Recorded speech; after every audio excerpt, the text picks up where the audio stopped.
സ്വാമിജിയുടെ സപ്തതി കഴിഞ്ഞതിന് ശേഷം അതുവരെയൊക്കെ സ്വാമിജി ബസ്സിലൊക്കെയാണ് കേശവനാഥ മുതലേ ചോദിച്ച് യാത്ര ചെയ്തിരിക്കുന്നത്. പിന്നീടൊരു വാഹനം സ്വാമി ഒരാൾ ആരാധകനായിട്ടുള്ള ഒരാൾ ദാനത്തിനനുസരിച്ച് പിന്നീട് ഒരാളുടെ കൊല്ലങ്ങളോളം ആ വാഹനത്തിലായിരുന്നു. ആ വാഹനം ഓടിക്കുന്ന സാരഥിയായിട്ടൊരു ചാലക്കുടിയിലുള്ള പ്ലാവേലി ശങ്കരനമ്പൂതിരിയുണ്ടായിരുന്നു. അദ്ദേഹം ഞാനും കൂടി സ്വാമിജിയുടെ പല പല കാര്യങ്ങളെ കുറിച്ചും ചർച്ച ചെയ്യാറുണ്ട്. അദ്ദേഹം പറഞ്ഞതാണ് ഈ വശ്യം. അദ്ദേഹം പറയാൻ കാരണം ഈ കാറ് കൊടുത്തത് കൊല്ലത്തുള്ള ഒരു വലിയ മുതലാളിയാണ്. എനിക്കറിയാം മുതലാളിയെ. എവിടെ കൊല്ലത്തെത്തിയാലും സ്വാമിയുടെ അടുത്തേക്ക് അദ്ദേഹം വന്ന അന്നത്തെ ഏറ്റവും വലിയ നോട്ടാണ് കവറില്. സ്വാമിജി കവർ നോക്കുന്നില്ലേ, എന്നാണെന്നറിയാം. അപ്പൊ സപ്തതിക്ക് ശേഷം സ്വാമിജിക്ക് യാത്ര ചെയ്യാൻ കുറച്ചൊരു ക്ഷീണം ചെയ്യാനുള്ളൊരു തോന്നല. കിളങ്ങുന്നപ്പുഴ സുബ്രഹ്മണ്യ സ്വാമിജിയുടെ നടയിലെത്തി. അവിടെ നിന്ന് പോയിട്ടുണ്ട് ബസ് കയറാനൊക്കെ ആയിട്ട് വൈപ്പിൻ വഴി. ഇന്നിപ്പോ അവിടെ പാലൊക്കെ ആയി. അപ്പൊ മുരുകന്റെ മുമ്പിൽ വെച്ച് സ്വാമിജി മുരുകനോട് ഒരു സംവാദം ഉണ്ടായിട്ടേ, അങ്ങനെക്ക് മയിലുണ്ട്, എവിടേക്ക് വേണമെങ്കിലും പോവാൻ കയറിയിരിക്കുന്നുണ്ട്. എനിക്ക് ബസ്സിലൊക്കെ കയറി കൊല്ലം ഞാനൊപ്പമില്ല. സ്വാമിജിയുടെ പ്രഭാഷണമായിട്ടുള്ള സന്ദർഭങ്ങളിൽ എനിക്കൊരു ലീവ് കിട്ടും. അപ്പൊ ഞാനൊപ്പമില്ല. അങ്ങനെ ഒരു യാത്ര പറഞ്ഞിട്ടാണ് സ്വാമിജിയോടെ പോയത്. അങ്ങനെ തിരിച്ചു വരുമ്പോ കാറിലാണ് വന്നത്.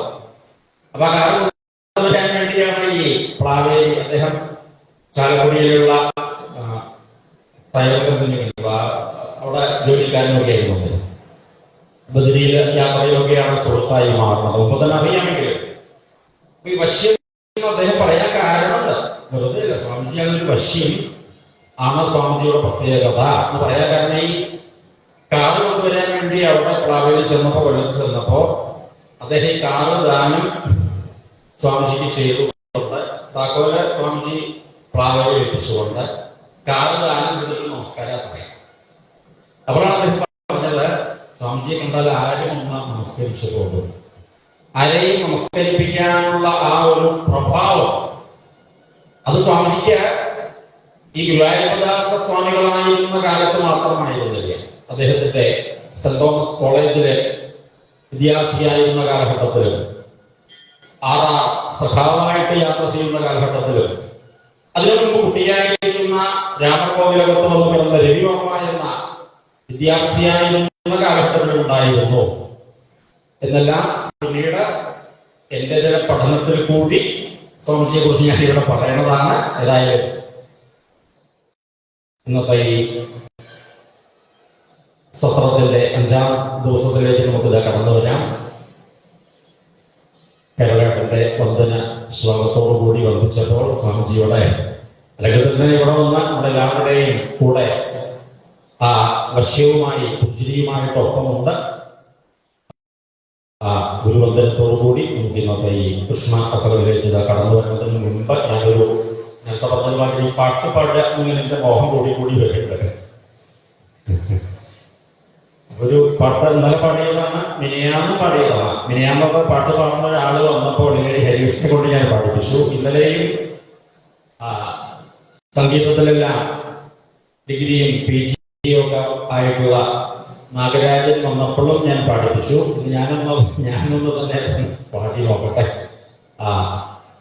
ഒട്ടൂരുടെ തത്വമസി അല്ലെങ്കിൽ രാധാ മാധവൻ.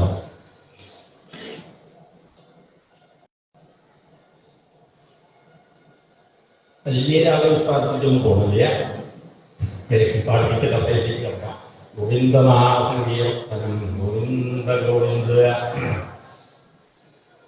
മാധവനെ ഇരുളിൽ നടക്കുന്ന രാധയൊന്നറിയാതെ ചവിട്ടിപ്പോയി പെട്ടെന്നങ്ങു പരിഭ്രമം പൂണ്ടവൾ തൊട്ടുമൂർധാവിൽ വെച്ചു ഭഗവാനെ. രാധിക തൻ പ്രവൃത്തി കണ്ടിട്ടിയാധിയോടെ മുകുന്ദനരുൾ ചെയ്തു. എന്തു സാഹസമാണു നീ ചെയ്തതു അന്തകഷ്ടമൻ ജീവിത നായികേ. അപ്രതീക്ഷിതമാക ആകുമീ വാക്കു കേട്ടൽപ്പമമ്പരന്നങ്കന ചോദിച്ചാൾ. തൊട്ടുമൂർധാവിൽ വെച്ച ഞാനെങ്ങിനെ തെറ്റുകാരത്തിയായെന്നറിഞ്ഞില്ല. ഈശ്വരനെ ചവിട്ടുന്നവരല്ലേ ശാശ്വതമായി നരകത്തിൽ വീഴുവോർ.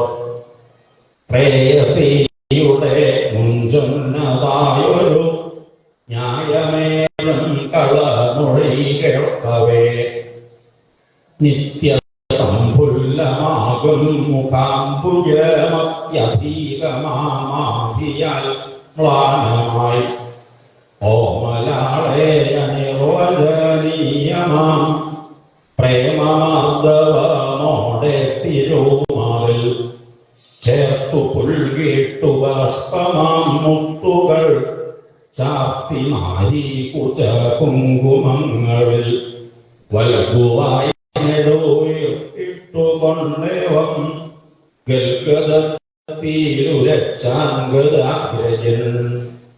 കഷ്ടമെൻ സഖീരാധേ ഇനിയും നീ ഒട്ടുമെന്നെ മനസ്സിലാക്കിയില്ലല്ലോ.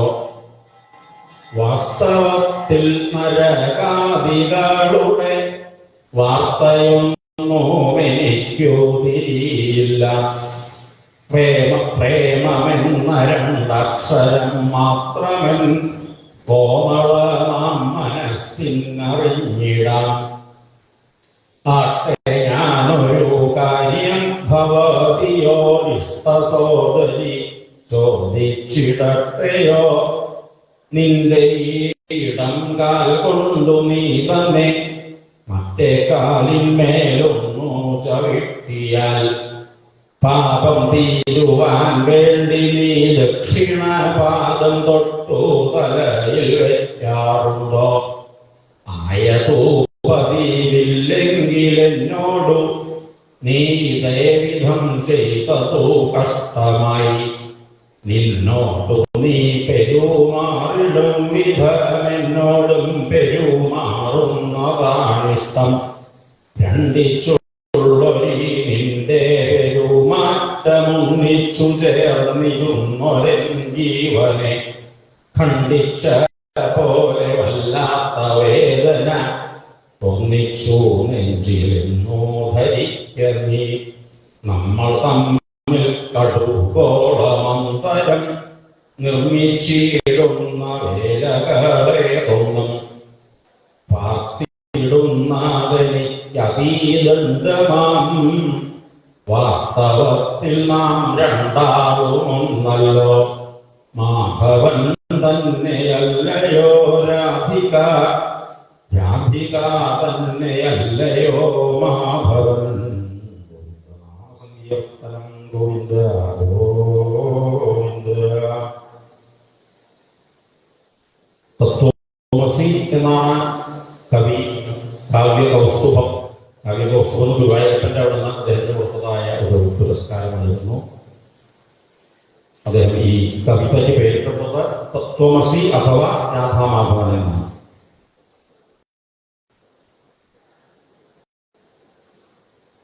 തത്വമസിയെ കുറിച്ചാണ് ഭാഗവതം പ്രതിപാദിക്കുന്നത്. സുഖമഹർഷി പരീക്ഷിതനായിട്ടുള്ള ഉപദേശത്തിന്റെ ഉപസംഹാരത്തിൽ അഹം ബ്രഹ്മ പരം ധാമ എന്നിങ്ങനെ ബ്രഹ്മോപദേശമാണ് ചെയ്യുന്നത്.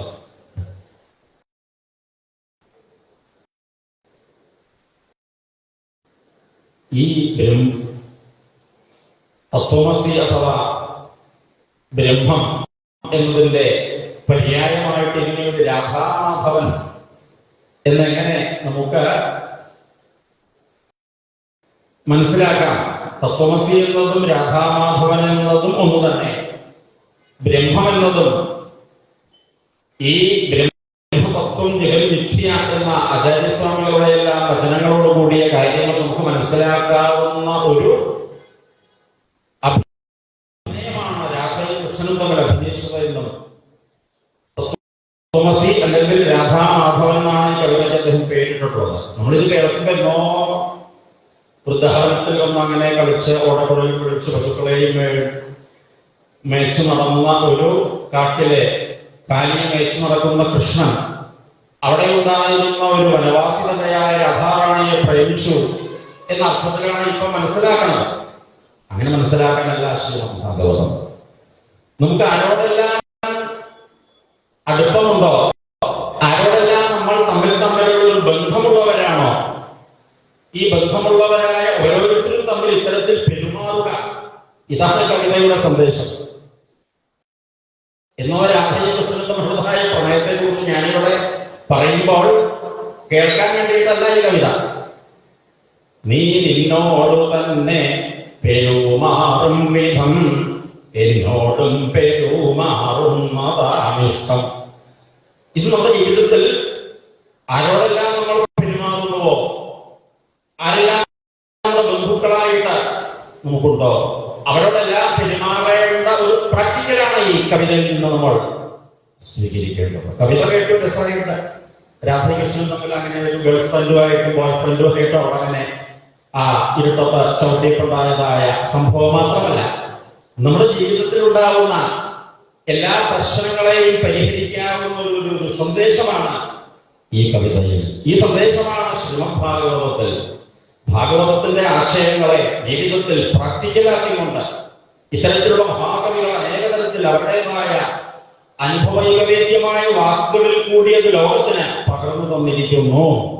അത്തരത്തിൽ മഹാത്മാവായ ഒട്ടൂർ ഉടുമ്പൂതിരിപ്പാട് ഭാരതപ്പുഴയുടെ തീരത്ത് ഒറ്റപ്പാലത്തിനടുത്ത് മായന്നൂർ എന്ന സ്ഥലത്താണ് അദ്ദേഹത്തിന്റെ ഇല്ലം. ആ പുഴയുടെ അപ്പുറത്തായിരുന്നു രാമകൃഷ്ണാശ്രമം. കേരളത്തിൽ ആദ്യമായിട്ട് രാമകൃഷ്ണാശ്രമത്തിന്റെ ഒരു കേന്ദ്രമെന്ന് അവിടെയായിരുന്നു. അദ്ദേഹം രാമകൃഷ്ണ ഭക്തനായതുകൊണ്ട് ശാരദ ദേവിയാകുന്ന പരമഹംസരുടെ പത്നിയെ അമ്മയായിട്ട് ആരാധിച്ചുകൊണ്ട് പിന്നീട് അദ്ദേഹത്തിന്റെ ഒരു പ്രായാധിക്യ കാലത്ത് അദ്ദേഹം വള്ളിക്കാവിലേക്ക് മാതാ മദാനന്ദമയുടെ ആശ്രമത്തിലേക്ക് വന്ന് താമസിക്കുകയുണ്ടായി. ഭഗവത കഥയിലേക്ക് ഇങ്ങോട്ട് കടന്നു വരുന്നതിന്റെ മുമ്പ് എന്നെ പല രീതിയിലേക്കും മനസ്സ് കൊണ്ടെത്തിക്കുന്നു. ഞാൻ അവിടുന്ന് വേഗങ്ങോട്ട് തിരിച്ചെത്താൻ വിചാരിക്കുന്നത് പറ്റുന്നില്ല. ഏതായാലും ഒട്ടൂരിനെ കുറിച്ച് പറയുന്ന ഒരു കാര്യം കൂടി പറയാനായിട്ട് ഞാൻ ഒട്ടിയില് എനിക്ക് ഒട്ടൂര് ഞാൻ കേട്ടിട്ടൊന്നുമില്ല, വൈശ്രവണത്വം ഞാൻ കേട്ടിട്ടൊന്നുമില്ല. എന്റെ ജീവിതം ലംഘമഠത്തിലെ ഏത് പാഠശാലയിലായിരുന്നെങ്കിലും അത്തരത്തിലുള്ള സത്സംഗങ്ങൾക്കുള്ള അവസരം എനിക്ക് കിട്ടിയിരുന്നില്ല. സ്വാമിജിയുടെ അടുത്ത് കൊല്ലത്ത് വായനയുടെ മൂല്യക്കാരനായിട്ട് വരാനും കൃഷ്ണേട്ടൻ എന്നെ കൊണ്ടുപോയി. ആ സപ്താഹത്തിൽ അവിടെയുള്ള ശങ്കരയൊരു അമൃതാനന്ദബൈ മൈ ഭക്തനായിരുന്നു. 86-കളിലാണോ അമ്മ ഇന്നത്തെ പോലെ ലോകമാതാവായി മാറിയിട്ടില്ല. അവിടെ 6-ാം ദിവസം സപ്താഹത്തിന്റെ സന്ധ്യ സമയത്തുള്ള പാരായണാദികൾ കഴിഞ്ഞ് അമ്മയെ ക്ഷണിച്ച് അമ്മയുടെ ആശ്രമത്തിൽ നിന്ന് വന്നവരെല്ലാവരും കൂടിയിട്ടൊരു ഭജനയുണ്ടായി. അപ്പൊ അമ്മയെ പരിചയപ്പെടുത്തിയത് ഒട്ടൂരായിരുന്നു. അമ്മ ശാരദാദേവിയുടെ പുനരവതാരമായി കേരളത്തിലേക്ക്, കൊല്ലത്തേക്ക്, വള്ളിക്കാവിലേക്ക് വന്നതായ സുധാമണിയാണെന്നായിരുന്നു ഒട്ടൂര് പരിചയപ്പെടുത്തിയത്. മദാനന്ദമയ്യയുടെ ജീവചരിത്രത്തെ നിങ്ങൾക്ക് ഇപ്പോ മൊബൈലില് അമ്മ എന്ന് സെർച്ച് ചെയ്താൽ കാണാം. അമ്മ എന്ന് പറഞ്ഞാൽ നമ്മുടെ ആരുടെ അമ്മ വരില്ലേ, അമ്മ മുതല് സെർച്ച് ചെയ്ത് കഴിഞ്ഞാൽ അമ്മയുടെ ജീവചരിത്രം ചെറിയൊരു അത് പിന്നീട് ഒരു അഭിനയിച്ച് അങ്ങനെയായിരുന്നു എന്ന് നമുക്ക് കാണിച്ചു തരാൻ വേണ്ടി അമ്മയുടെ കുട്ടിക്കാലം വള്ളിക്കാവിനടുത്ത് ആലപ്പുഴ, കൊല്ലം തുടങ്ങിയ കേരളത്തിന്റെ തെക്ക് ഭാഗങ്ങളിലേക്ക് പോകുമ്പോൾ അവിടെ ഇന്നും കിളിപ്പാട്ട് വായനകൾ ധാരാളം നടന്നു വരുന്നു. ആ കിളിപ്പാട്ട് യുദ്ധന്റെ ഭാഗവത സപ്താഹ വേദികളിലെല്ലാം അമ്മ സുധാമണിയായിട്ട് ഓടിച്ചാടി കളിച്ചു നടന്നിരുന്നതായ കുട്ടിയായിരുന്നു. കുട്ടിക്കാലം മുതലേ അത്തരത്തിൽ കഥകൾ കേട്ട് ഒരു സപ്താഹ വേദിയിലുണ്ടായ അമ്മയുടെ ആ സിദ്ധിയാണ് ആരാധകർ പിന്നീട് വർദ്ധിക്കാനുണ്ടായ കാരണമെന്ന ആ ഒരു സീൻ നിങ്ങൾക്ക് കണ്ടാൽ മനസ്സിലാവും. ഭാഗവത കഥകൾ കേട്ടുകൊണ്ടാണ് അമ്മ മാതാമദാനന്ദമയ്യായത്. ഭാഗവത കഥകളെയാണ് പുട്ടപർത്തിയിൽ ഭഗവാൻ സായിബാബ പ്രചരിപ്പിച്ചുകൊണ്ടിരുന്നത്. ഭാഗവത കഥകളുടെ ആശയമാകുന്ന സങ്കീർത്തനാദികളെ കൊണ്ട് കീർത്തനം ചെയ്യിപ്പിച്ചുകൊണ്ടാണ് ശ്രീയുടെ ആ ആരാധകര് ലോകത്തിൽ വളർന്നു വന്നത്. ഇത് ഇന്നത്തെ ലൈവായിട്ടുള്ള കാര്യങ്ങൾ. നൂറ്റാണ്ട് പിന്നിലേക്ക് നമ്മൾ തിരിഞ്ഞു നോക്കുമ്പോൾ കോളേജ് വിദ്യാർത്ഥിയായ നരേന്ദ്രൻ അവിടെ ഇരുന്ന് ക്ലാസ് എടുക്കുന്ന ഏതോ ഒരു ഫിലോസഫി പ്രൊഫസർ ഇതൊക്കെ എനിക്ക് പറയാമെന്നേ അറിയുള്ളൂ, ഇത് നേരിട്ട് അറിയാവുന്ന ഒരാൾ ഈ അമ്പലത്തിൽ ശാന്തിക്കാരുണ്ട് എന്ന് അദ്ദേഹത്തിന്റെ നിന്ന് പോവുക എന്ന് പറഞ്ഞ് കൽക്കട്ടയിലെ കാളിക്ഷേത്രത്തിലേക്ക് ആ നരേന്ദ്രന്റെ കോളേജ് വിദ്യാർത്ഥി വരുള്ളൂ. ഈശ്വരനെ കണ്ടിട്ടുണ്ടോ? ഈ അമ്പലത്തിൽ കുറച്ച് കാലങ്ങളിലൊക്കെ വട്ടത്തിരിക്കുന്ന വേദി ഉണ്ടാക്കുക, പായസം കഴിക്കുക. ഈശ്വരനെ കണ്ടിട്ടുണ്ടോ എന്ന ചോദ്യത്തിന് ഉത്തരം പറഞ്ഞത് കണ്ടിട്ടുണ്ടെന്നല്ല, ഞാൻ കണ്ടുകൊണ്ടേയിരിക്കുന്നു. പ്രസാദൻ പറഞ്ഞതുപോലെ ദൃശ്യതേ, ഞാനിതാ എന്റെ അമ്മയെ കണ്ടുകൊണ്ടേയിരിക്കുന്നു. നിനക്കും അമ്മയുടെ മുമ്പിൽ പോയി അമ്മയെ കാണാം. പിന്നീട് പരമഹംസന്റെ ശിക്ഷണത്തിൽ നരേന്ദ്രൻ പഠിച്ചത് പല പല വേദവേദാന്ത പുരാണ ഇതിഹാസാദികളായിരുന്നെങ്കിൽ പ്രധാനപ്പെട്ട ടെക്സ്റ്റ് ശ്രീമദ് ഭാഗവതമായിരുന്നു. ചിക്കാഗോ മഹാസമ്മേളനത്തിലൊക്കെ ചെന്ന് പ്രസംഗിക്കുമ്പോൾ ആ പ്രസംഗത്തിന്റെ ഇംഗ്ലീഷ് വരികളുടെ അർത്ഥം മലയാളത്തിൽ നമുക്ക് അദ്ദേഹത്തിന്റെ 100ാം ജന്മദിനത്തിൽ പുറനാട്ടുകര രാമകൃഷ്ണാശ്രമത്തിൽ മലയാളത്തിലെ 7 വോള്യങ്ങളായി വേദാന്ത സാഹിത്യ സർവസ്വം പുസ്തകം ഇറക്കിയിട്ടുണ്ട്. അതിൽ വായിക്കുമ്പോൾ ആ പറയുന്ന വാചകത്തിന്റെ അർത്ഥമില്ല ഈ ശ്ലോകത്തിലാണ്, ഈ ഭാഗവത അധ്യായത്തിലെ ശ്ലോകത്തിലാണ് എന്നിങ്ങനെ അടിക്കുറിപ്പ് നിങ്ങൾക്കും വേദാന്ത സാഹിത്യ സർവസ്വം വായിക്കാം. ഭാഗവതത്തിന്റെ ആശയങ്ങളെ സ്വാംശീകരിച്ചുകൊണ്ട് അത് ജനങ്ങളിലേക്ക് എത്തിച്ചുകൊണ്ട് ജനങ്ങളെ അത്തരത്തിൽ ആ ഭഗവാനിലേക്ക് എത്തിച്ചവരായ ഓരോരുത്തരുടെ ചരിത്രം എടുത്താലും 1200ഓളം വർഷങ്ങൾക്ക് മുമ്പ് കാലടിയിൽ നിന്ന് അവതരിച്ച ആദിശങ്കരാചാര്യ സ്വാമികളും അദ്വൈത തത്വത്തെ പ്രചരിപ്പിച്ചുകൊണ്ടിരിക്കെ ഇതൊന്നും ആർക്കും മനസ്സിലാവണില്ല. ദുർകരണ ഇരുന്നുകൊണ്ടിരുന്നു കഴിഞ്ഞാൽ അവസാനം കാറ്റ് പൂവുണ്ടാവുള്ളൂ. അതിനു മുൻപായിട്ട് ഭജ ഗോവിന്ദം, ഗോവിന്ദനെ ഭജിക്കൂ എന്ന് അദ്ദേഹം പ്രഖ്യാപിച്ചു. അത്തരത്തിൽ ഈ ഗോവിന്ദനെ ഭജിക്കേണ്ടതിന്റെ മഹത്വം, ഈ ഭാഗവത കൃഷ്ണന്റെ പ്രേമ മഹത്വം അറിഞ്ഞവരെല്ലാം അത് മറ്റുള്ളവരെയും അറിയിച്ചുകൊണ്ട് സഞ്ചരിച്ചിരുന്നവരായിരുന്നു. കൃഷ്ണനെ ഭാഗവത കഥകൾ കേട്ട് അറിയാൻ തുടങ്ങിയപ്പോഴാണ് എനിക്കും ഞാൻ അറിയുന്ന കൃഷ്ണനെ എന്നെ അറിയുന്നവർക്ക് പറഞ്ഞു കൊടുക്കണമെന്നുള്ളതായ ആഗ്രഹവുമായിട്ട് യാത്ര തുടർന്നുണ്ട്. ഗുരുവായൂരപ്പനെ തൊടാനായിട്ട് അമ്മ ഒക്കത്തിലെത്തി 6ാം മാസം കഴിയുമ്പോൾ ഷോറൂമൊക്കെ കഴിഞ്ഞാൽ അവിടെ കൊണ്ടുപോയി തൊഴിപ്പിക്കുന്നൊരു പതിവുണ്ട്. അന്ന് മുതലേ ഗുരുവായൂരപ്പനെ തൊടാൻ പോയിരുന്നു എങ്കിലും പിന്നെ അമ്മയുടെ കൂടെയോ മുത്തശ്ശിയുടെ കൂടെയോ എപ്പോഴെങ്കിലും വിവാഹിക്കാൻ ഗുരുവായൂരപ്പനെ തൊടാൻ പോയിരുന്നു എങ്കിലും 16 വയസ്സിനു ശേഷം ബ്രഹ്മസമർത്ഥ വിദ്യാഭ്യാസാദികളും കഴിഞ്ഞ് സ്കൂൾ കോളേജ് ലൈഫൊക്കെ ആയപ്പോ ഗുരുവായൂർ പോണ കാര്യങ്ങളിലൊക്കെ കുറച്ചൊരു അമാന്തം കണ്ടപ്പോ അമ്മ എന്നോട് ചോദിച്ചു, നീ തൃശ്ശൂരുന്ന കുന്നംകുളം വഴിക്കല്ലേ ഇങ്ങോട്ട് പറ്റി വരണത്, ഗുരുവായൂർ വഴിക്കാക്കാൻ സ്വല്പം കാശ് ചെലവുള്ളൂ, ഈ മാസം പലതവണയായിട്ട് ഇവിടെ വരണതിനിടയിൽ ഒരു പലകയിൽ ഗുരുവായൂർ വഴിക്ക് ആക്കിക്കൂടെ എന്ന് അമ്മയുടെ ചോദ്യം കേട്ട അമ്മയ്ക്ക് അങ്ങനെ ഒരു മോഹം ഞാൻ ഗുരുവായൂരിനെ തുടർന്നുള്ള ആഗ്രഹമുണ്ടെങ്കിൽ ആവാം എന്ന രീതിയിൽ പിന്നീട് മാസം 16ാം വയസ്സ് മുതൽ ഗുരുവായൂർ തുടർന്നാണ് വരണത് എന്നുള്ളതൊരു പഴം മനസ്സാരി ചീട്ടാക്കിയിട്ട് മേടിച്ച് അമ്മയ്ക്ക് കൊണ്ടുപോയി കൊടുക്കും. അങ്ങനെ ഒരു 2 കൊല്ലത്തോളം ആ വിദ്യാഭ്യാസ കാലത്തും എങ്ങനെയെങ്കിലും പഠിച്ചു പാസ്സായി ജോലി കിട്ടണമെന്നുള്ള ആഗ്രഹിച്ചിട്ടുള്ളതായ കാലഘട്ടത്തിൽ ശ്രീ ഗുരുവായൂരപ്പനെ തിങ്കൾ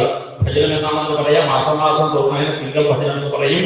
ആ തിങ്കൾ ഭജനവുമായിട്ട് 5-8 കൊല്ലത്തിന് ശേഷമാണ് ഗുരുനാഥന്റെ ഗുരുവായൂരപ്പദാസ സ്വാമികൾ എടുത്തെത്തുന്നത്, ഭാഗവതം കേൾക്കുന്നത്. അങ്ങനെ ഭാഗവതം കേട്ടപ്പോഴാണ് തൊഴാൻ പോയിരുന്ന ഗുരുവായൂരപ്പനെ കുറിച്ച് സ്വല്പമെങ്കിലും മനസ്സിലാവാൻ ഈ ഭാഗവതം പഠിക്കാൻ വേണ്ടതെന്ന് മനസ്സിലാവുന്നത്. ശ്രീ ഗുരുവായൂരപ്പനെ കുറിച്ചായാലും ശ്രീകൃഷ്ണനെ കുറിച്ചായാലും വിഗ്രഹ ആരാധനകളെ കുറിച്ചായാലും വിശ്വാസങ്ങളെ കുറിച്ചായാലും നമ്മുടെ ജീവിതത്തിൽ പലതരത്തിലുള്ള ആചാരാനുഷ്ഠാനങ്ങളുടേതായ സനാതന ധർമ്മത്തെ കുറിച്ചായാലും എല്ലാം നമുക്ക് പഠിപ്പിച്ചു തരുന്ന ടെക്സ്റ്റാണ് ശ്രീമദ് ഭാഗവതം. ഭക്തി ശാസ്ത്രമാണ് ശ്രീമദ് ഭാഗവതം. നമ്മളെല്ലാം ഭക്തന്മാരാണ്. ആ ഭക്തിയെ ശാസ്ത്രീയമായി നമുക്ക് ബോധ്യപ്പെടുത്തി തരുന്ന പഠിക്കുന്നതാണ് ശ്രീമദ് ഭാഗവതം. അതുകൊണ്ട് തന്നെ ആ കോളേജ് വിദ്യാഭ്യാസത്തിന്റെ വഴികൾ നമ്മുടെ ഇങ്ങോട്ട് തിരിച്ചുവിട്ട് ഇന്നും ഞാനിത് ഈ യാത്ര തുറന്നുകൊണ്ടേയിരിക്കുന്നു. ഭാഗവത കഥകളിൽ നിന്ന് പഠിക്കാനുള്ള എത്ര അത്യന്താധുനിക സൗകര്യങ്ങളാണ്.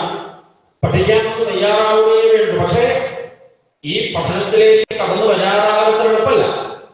അതിനത്ര ഗുരുവായൂരപ്പന്റെ അനുഗ്രഹം വേണം, ഗുരുകടാക്ഷം വേണം. അങ്ങനെ ഭാഗവതം പഠിക്കാൻ തുടങ്ങിയാൽ ഇത് പഠിച്ചു കഴിഞ്ഞാൽ അങ്ങനെ ചെയ്യാൻ പഠിക്കുന്തോറും ഇനി പഠിക്കാനുള്ള പാഠങ്ങൾ കൂടി വരികയാണ്. ഞാനും നിങ്ങളുടെ മുമ്പിൽ ഇരുന്നുകൊണ്ട് ഭാഗവത ക്ലാസ്സിലത്തെ ഒരു കമ്പൈൻ സ്റ്റഡി എന്ന രീതിയിലാണ് ഞാൻ കരുതുന്നതിൽ എന്തൊക്കെയോ വലിയ ഒരു പ്രസംഗത്തിലും ഈ ഭാഗവതത്തിൻ്റെതായ ആശയങ്ങളെ അടിച്ചേൽപ്പിക്കാൻ സാധിക്കില്ല. അത് മറ്റുള്ളവരിലേക്ക് അടിച്ചേൽപ്പിക്കാൻ ശ്രമിച്ചതുകൊണ്ട് കാര്യവുമില്ല. അത് ഇങ്ങോട്ട് ഉള്ളിലേക്ക് റെക്കോർഡ് ചെയ്യാവുന്ന ആ മാനസിക അവസ്ഥ നമ്മൾ കൈവരിക്കണം.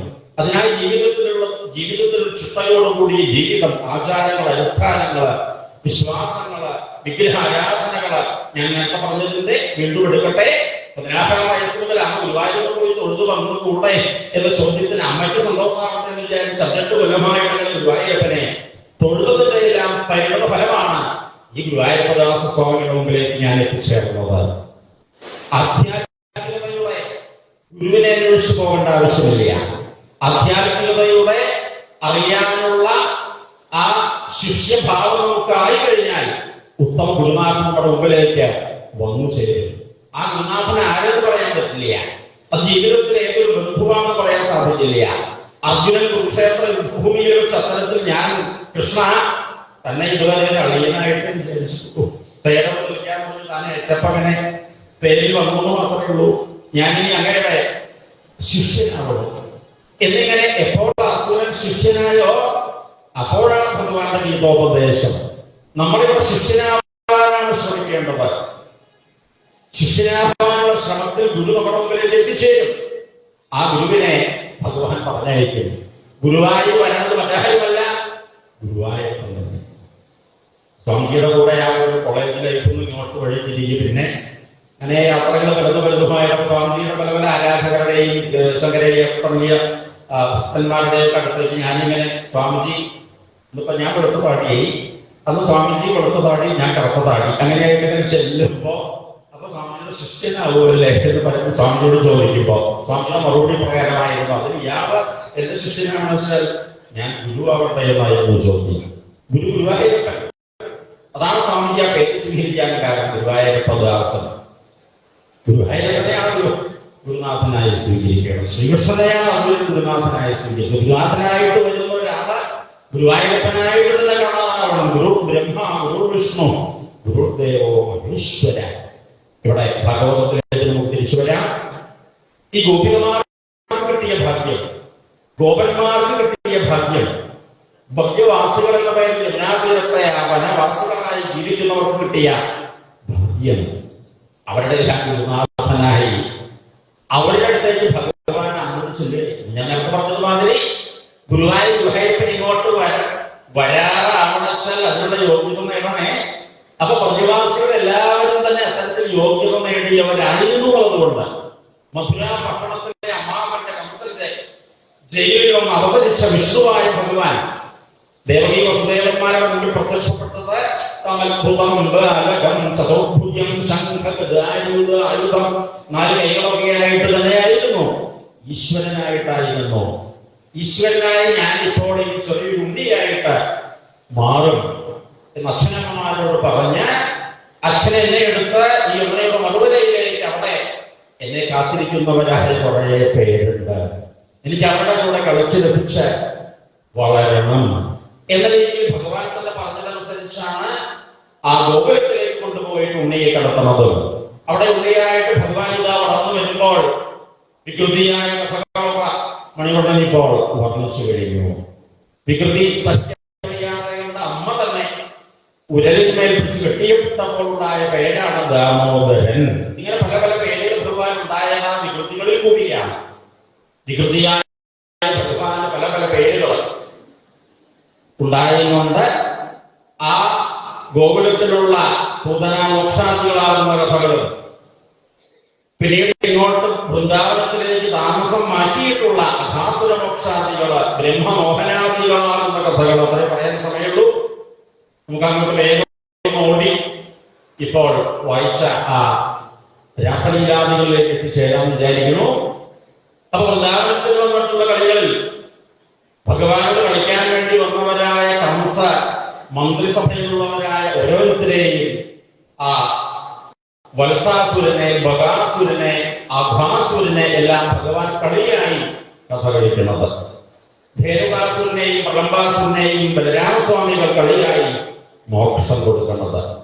ആ നദീജലത്തെ അശുദ്ധമാക്കി തീർക്കുന്ന കാളിയെ അവിടുന്ന് ഓടിക്കാൻ വേണ്ടി ഭഗവാൻ ആ കാളിയുടെ പടങ്ങളില് ഡാൻസ് കളിക്കുന്നത്.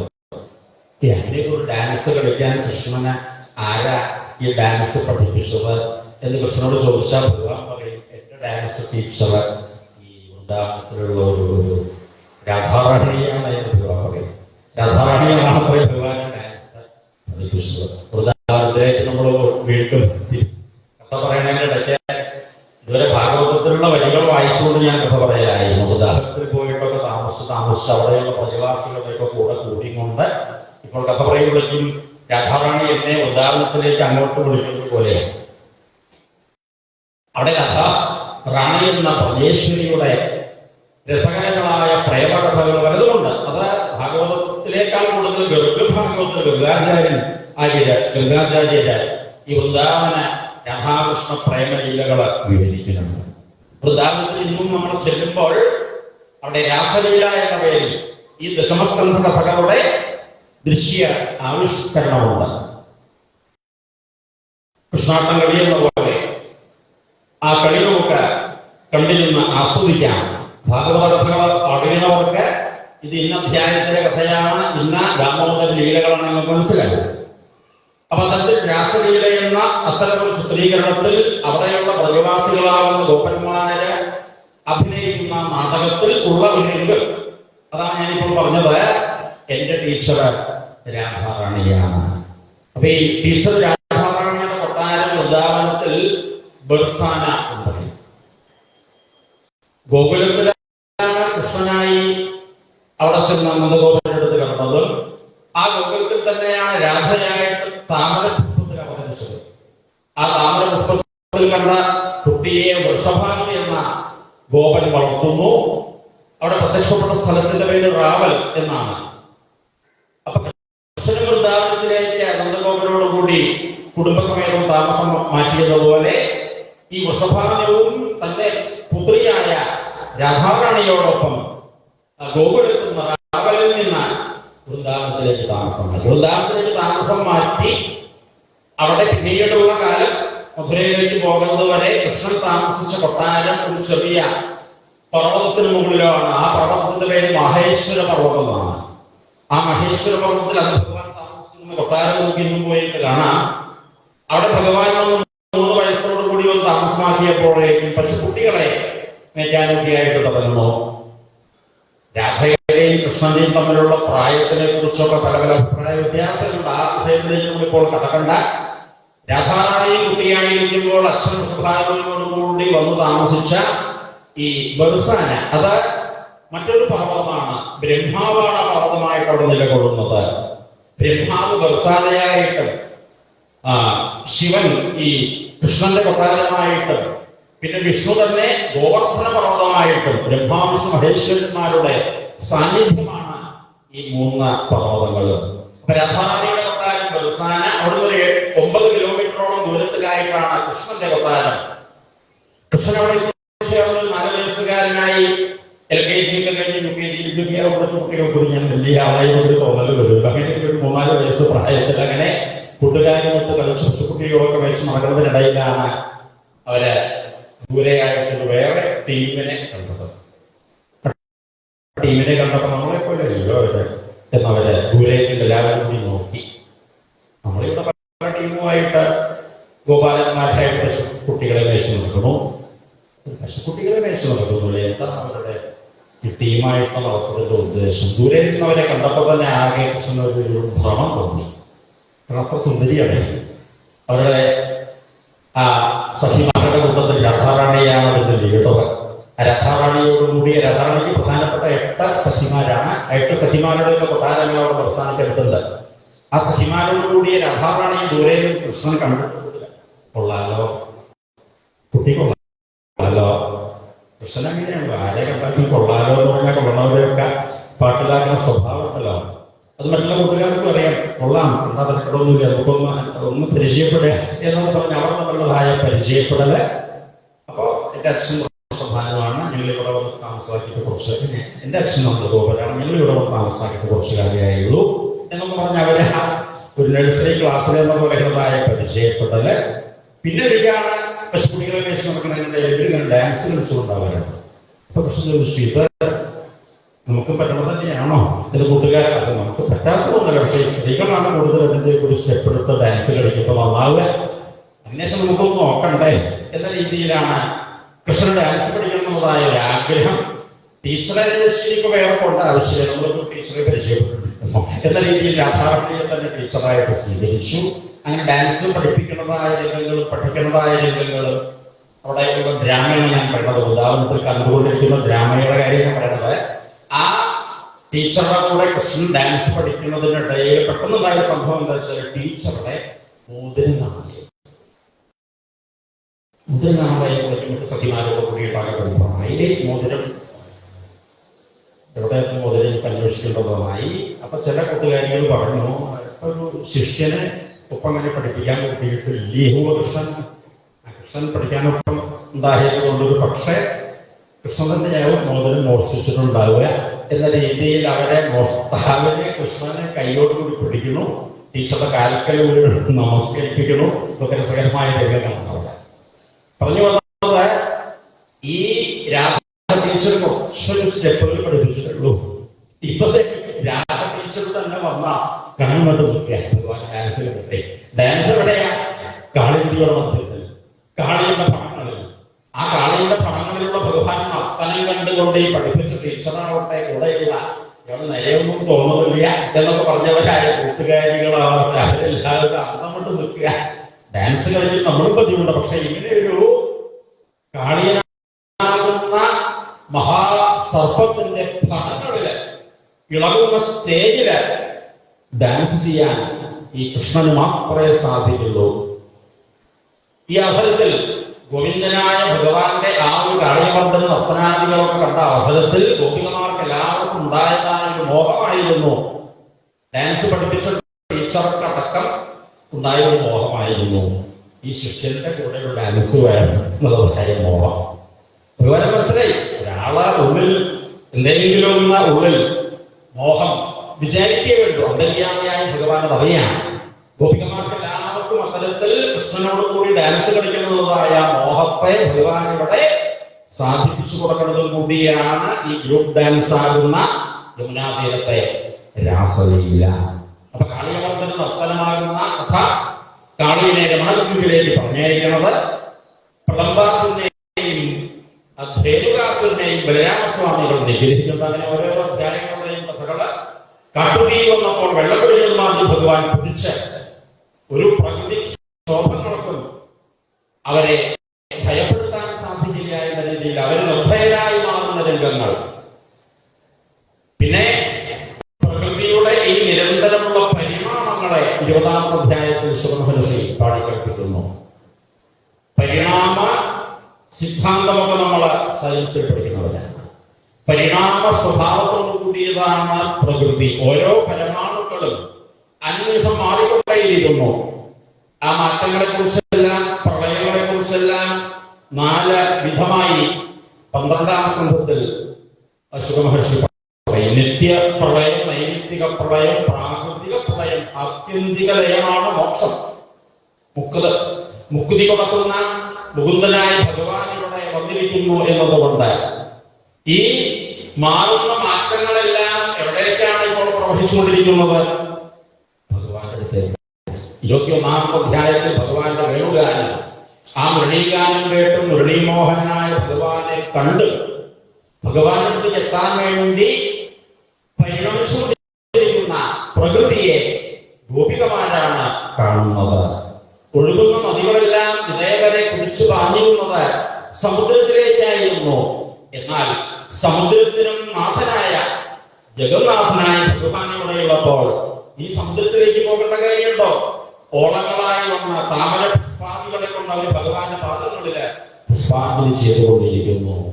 ഇങ്ങനെ വൃന്ദാവനത്തിലുള്ള ഓരോ പ്രവാഹവും പ്രകൃതിയുടെ പരിണാമങ്ങളും ഭഗവാന്റെ നേരേക്കായി വരുന്ന കാഴ്ച, ഭഗവാന്റെ പാദങ്ങളിൽ നിന്ന് ലയിക്കാൻ മോഹിക്കുന്ന ആ മോഹങ്ങൾ ഗോപികമാര് കണ്ടു പാടുന്ന ഗോപിക ഗീതത്തിനു ശേഷം പിന്നത്തെ 22-ാമത്തെ അധ്യായത്തിൽ ഈ ഗോപികമാരെല്ലാവരും കൂടി ആലോചിച്ച് നമുക്ക് ഈ കൃഷ്ണനെ, എല്ലാവരും കൃഷ്ണനെ സ്വന്തമാക്കാൻ ശ്രമിക്കണം.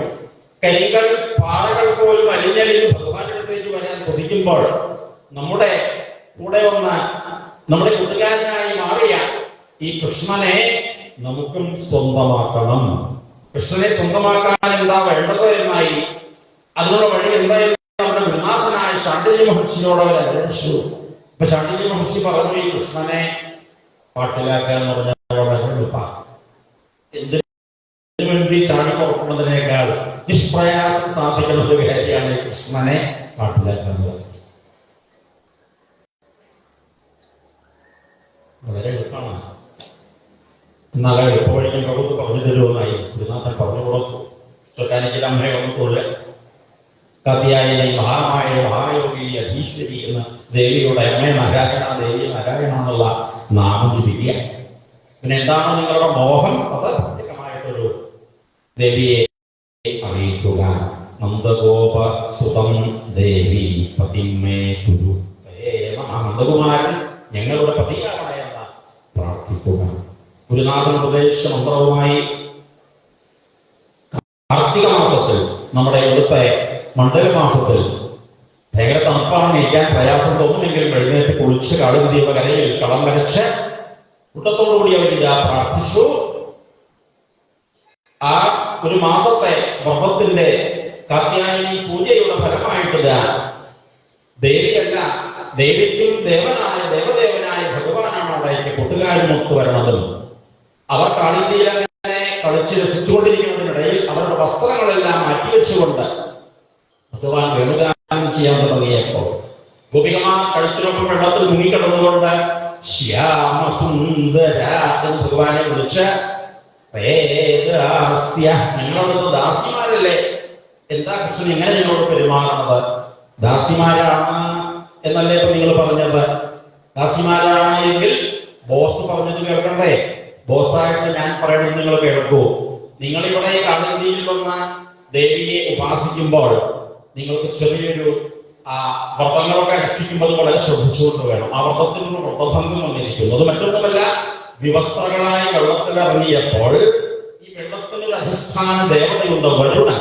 ആ വരുണനെ നിങ്ങൾ ഒരു ദേവനെ നിന്ദിച്ചുകൊണ്ട് മറ്റൊരു ദേവനെ വന്ദിച്ചാൽ ഫലം കിട്ടാൻ പോകുന്നില്ല എന്നെല്ലാം ഭഗവാൻ പറഞ്ഞത് കേട്ടപ്പോ അവര് ഞങ്ങൾക്ക് തോന്നുന്നു വലിയ ആ മന്ത്രം തിരിച്ചാൽ മതിയെന്നും മഹർഷി പറഞ്ഞപ്പോ ഇവിടെ വന്നിട്ട് മന്ത്രജപം തുടങ്ങിയെന്ന് മാത്രമേ. ഇനി എന്താ വേണ്ട? ഒരു മാസമായിട്ട് ഇങ്ങനെ തണുത്ത് വിറച്ച് കുളിച്ച് ഇത്തരത്തിലുള്ള ഉപാസന ചെയ്തിട്ട് ഇനി അതിന്റെ ഫലം ചെയ്യാണ്ടാവുക പറഞ്ഞാൽ വലിയ വിഷമാവണം. ഫലം ഉണ്ടാവാൻ വഴിയുണ്ട്. ഭഗവാൻ അവരോടായിട്ട് ഇനി ആരോട് എന്തെല്ലാം തരത്തിലുള്ള അപരാധങ്ങൾ ചെയ്താലും അതിനുള്ള പരിഹാരം എന്നെ ശരണം പ്രാപിക്കുക എന്നതാണ് എന്ന് ഭഗവാൻ പറഞ്ഞപ്പോ അവർക്ക് സംശയം ഉണ്ടായില്ല. അവരിതാ കരയ്ക്ക് കയറി ഭഗവാനെ സാഷ്ടാംഗം നമസ്കരിച്ചു. ഇപ്പൊ വിശ്വാസമുള്ളവരായിട്ട് ഭഗവാൻ അധികം അവരെ കണ്ടിട്ടില്ല.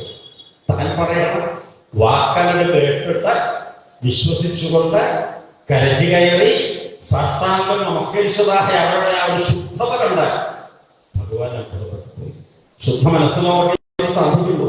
ശുദ്ധ മനസ്സുള്ളവരായ അവരോട് ഭഗവാൻ പറഞ്ഞു, നിങ്ങളുടെ ഈ ശുദ്ധ മനസ്സ് കാരണം എനിക്ക് തന്നെ അത്ഭുതം. നിങ്ങളെപ്പോലെയുള്ള ശുദ്ധ മനസ്ഥിതിക്കാരുടെ കൂടെ ഇങ്ങനെ കൂടിയ കൊള്ളാമെന്ന് എനിക്ക് തന്നെ ആഗ്രഹമുണ്ടാവുകയാണ്. അതുകൊണ്ട് നിങ്ങൾ ആഗ്രഹിച്ചതായ കാര്യങ്ങൾ സാധിക്കാൻ കാത്തിരിക്കൂ.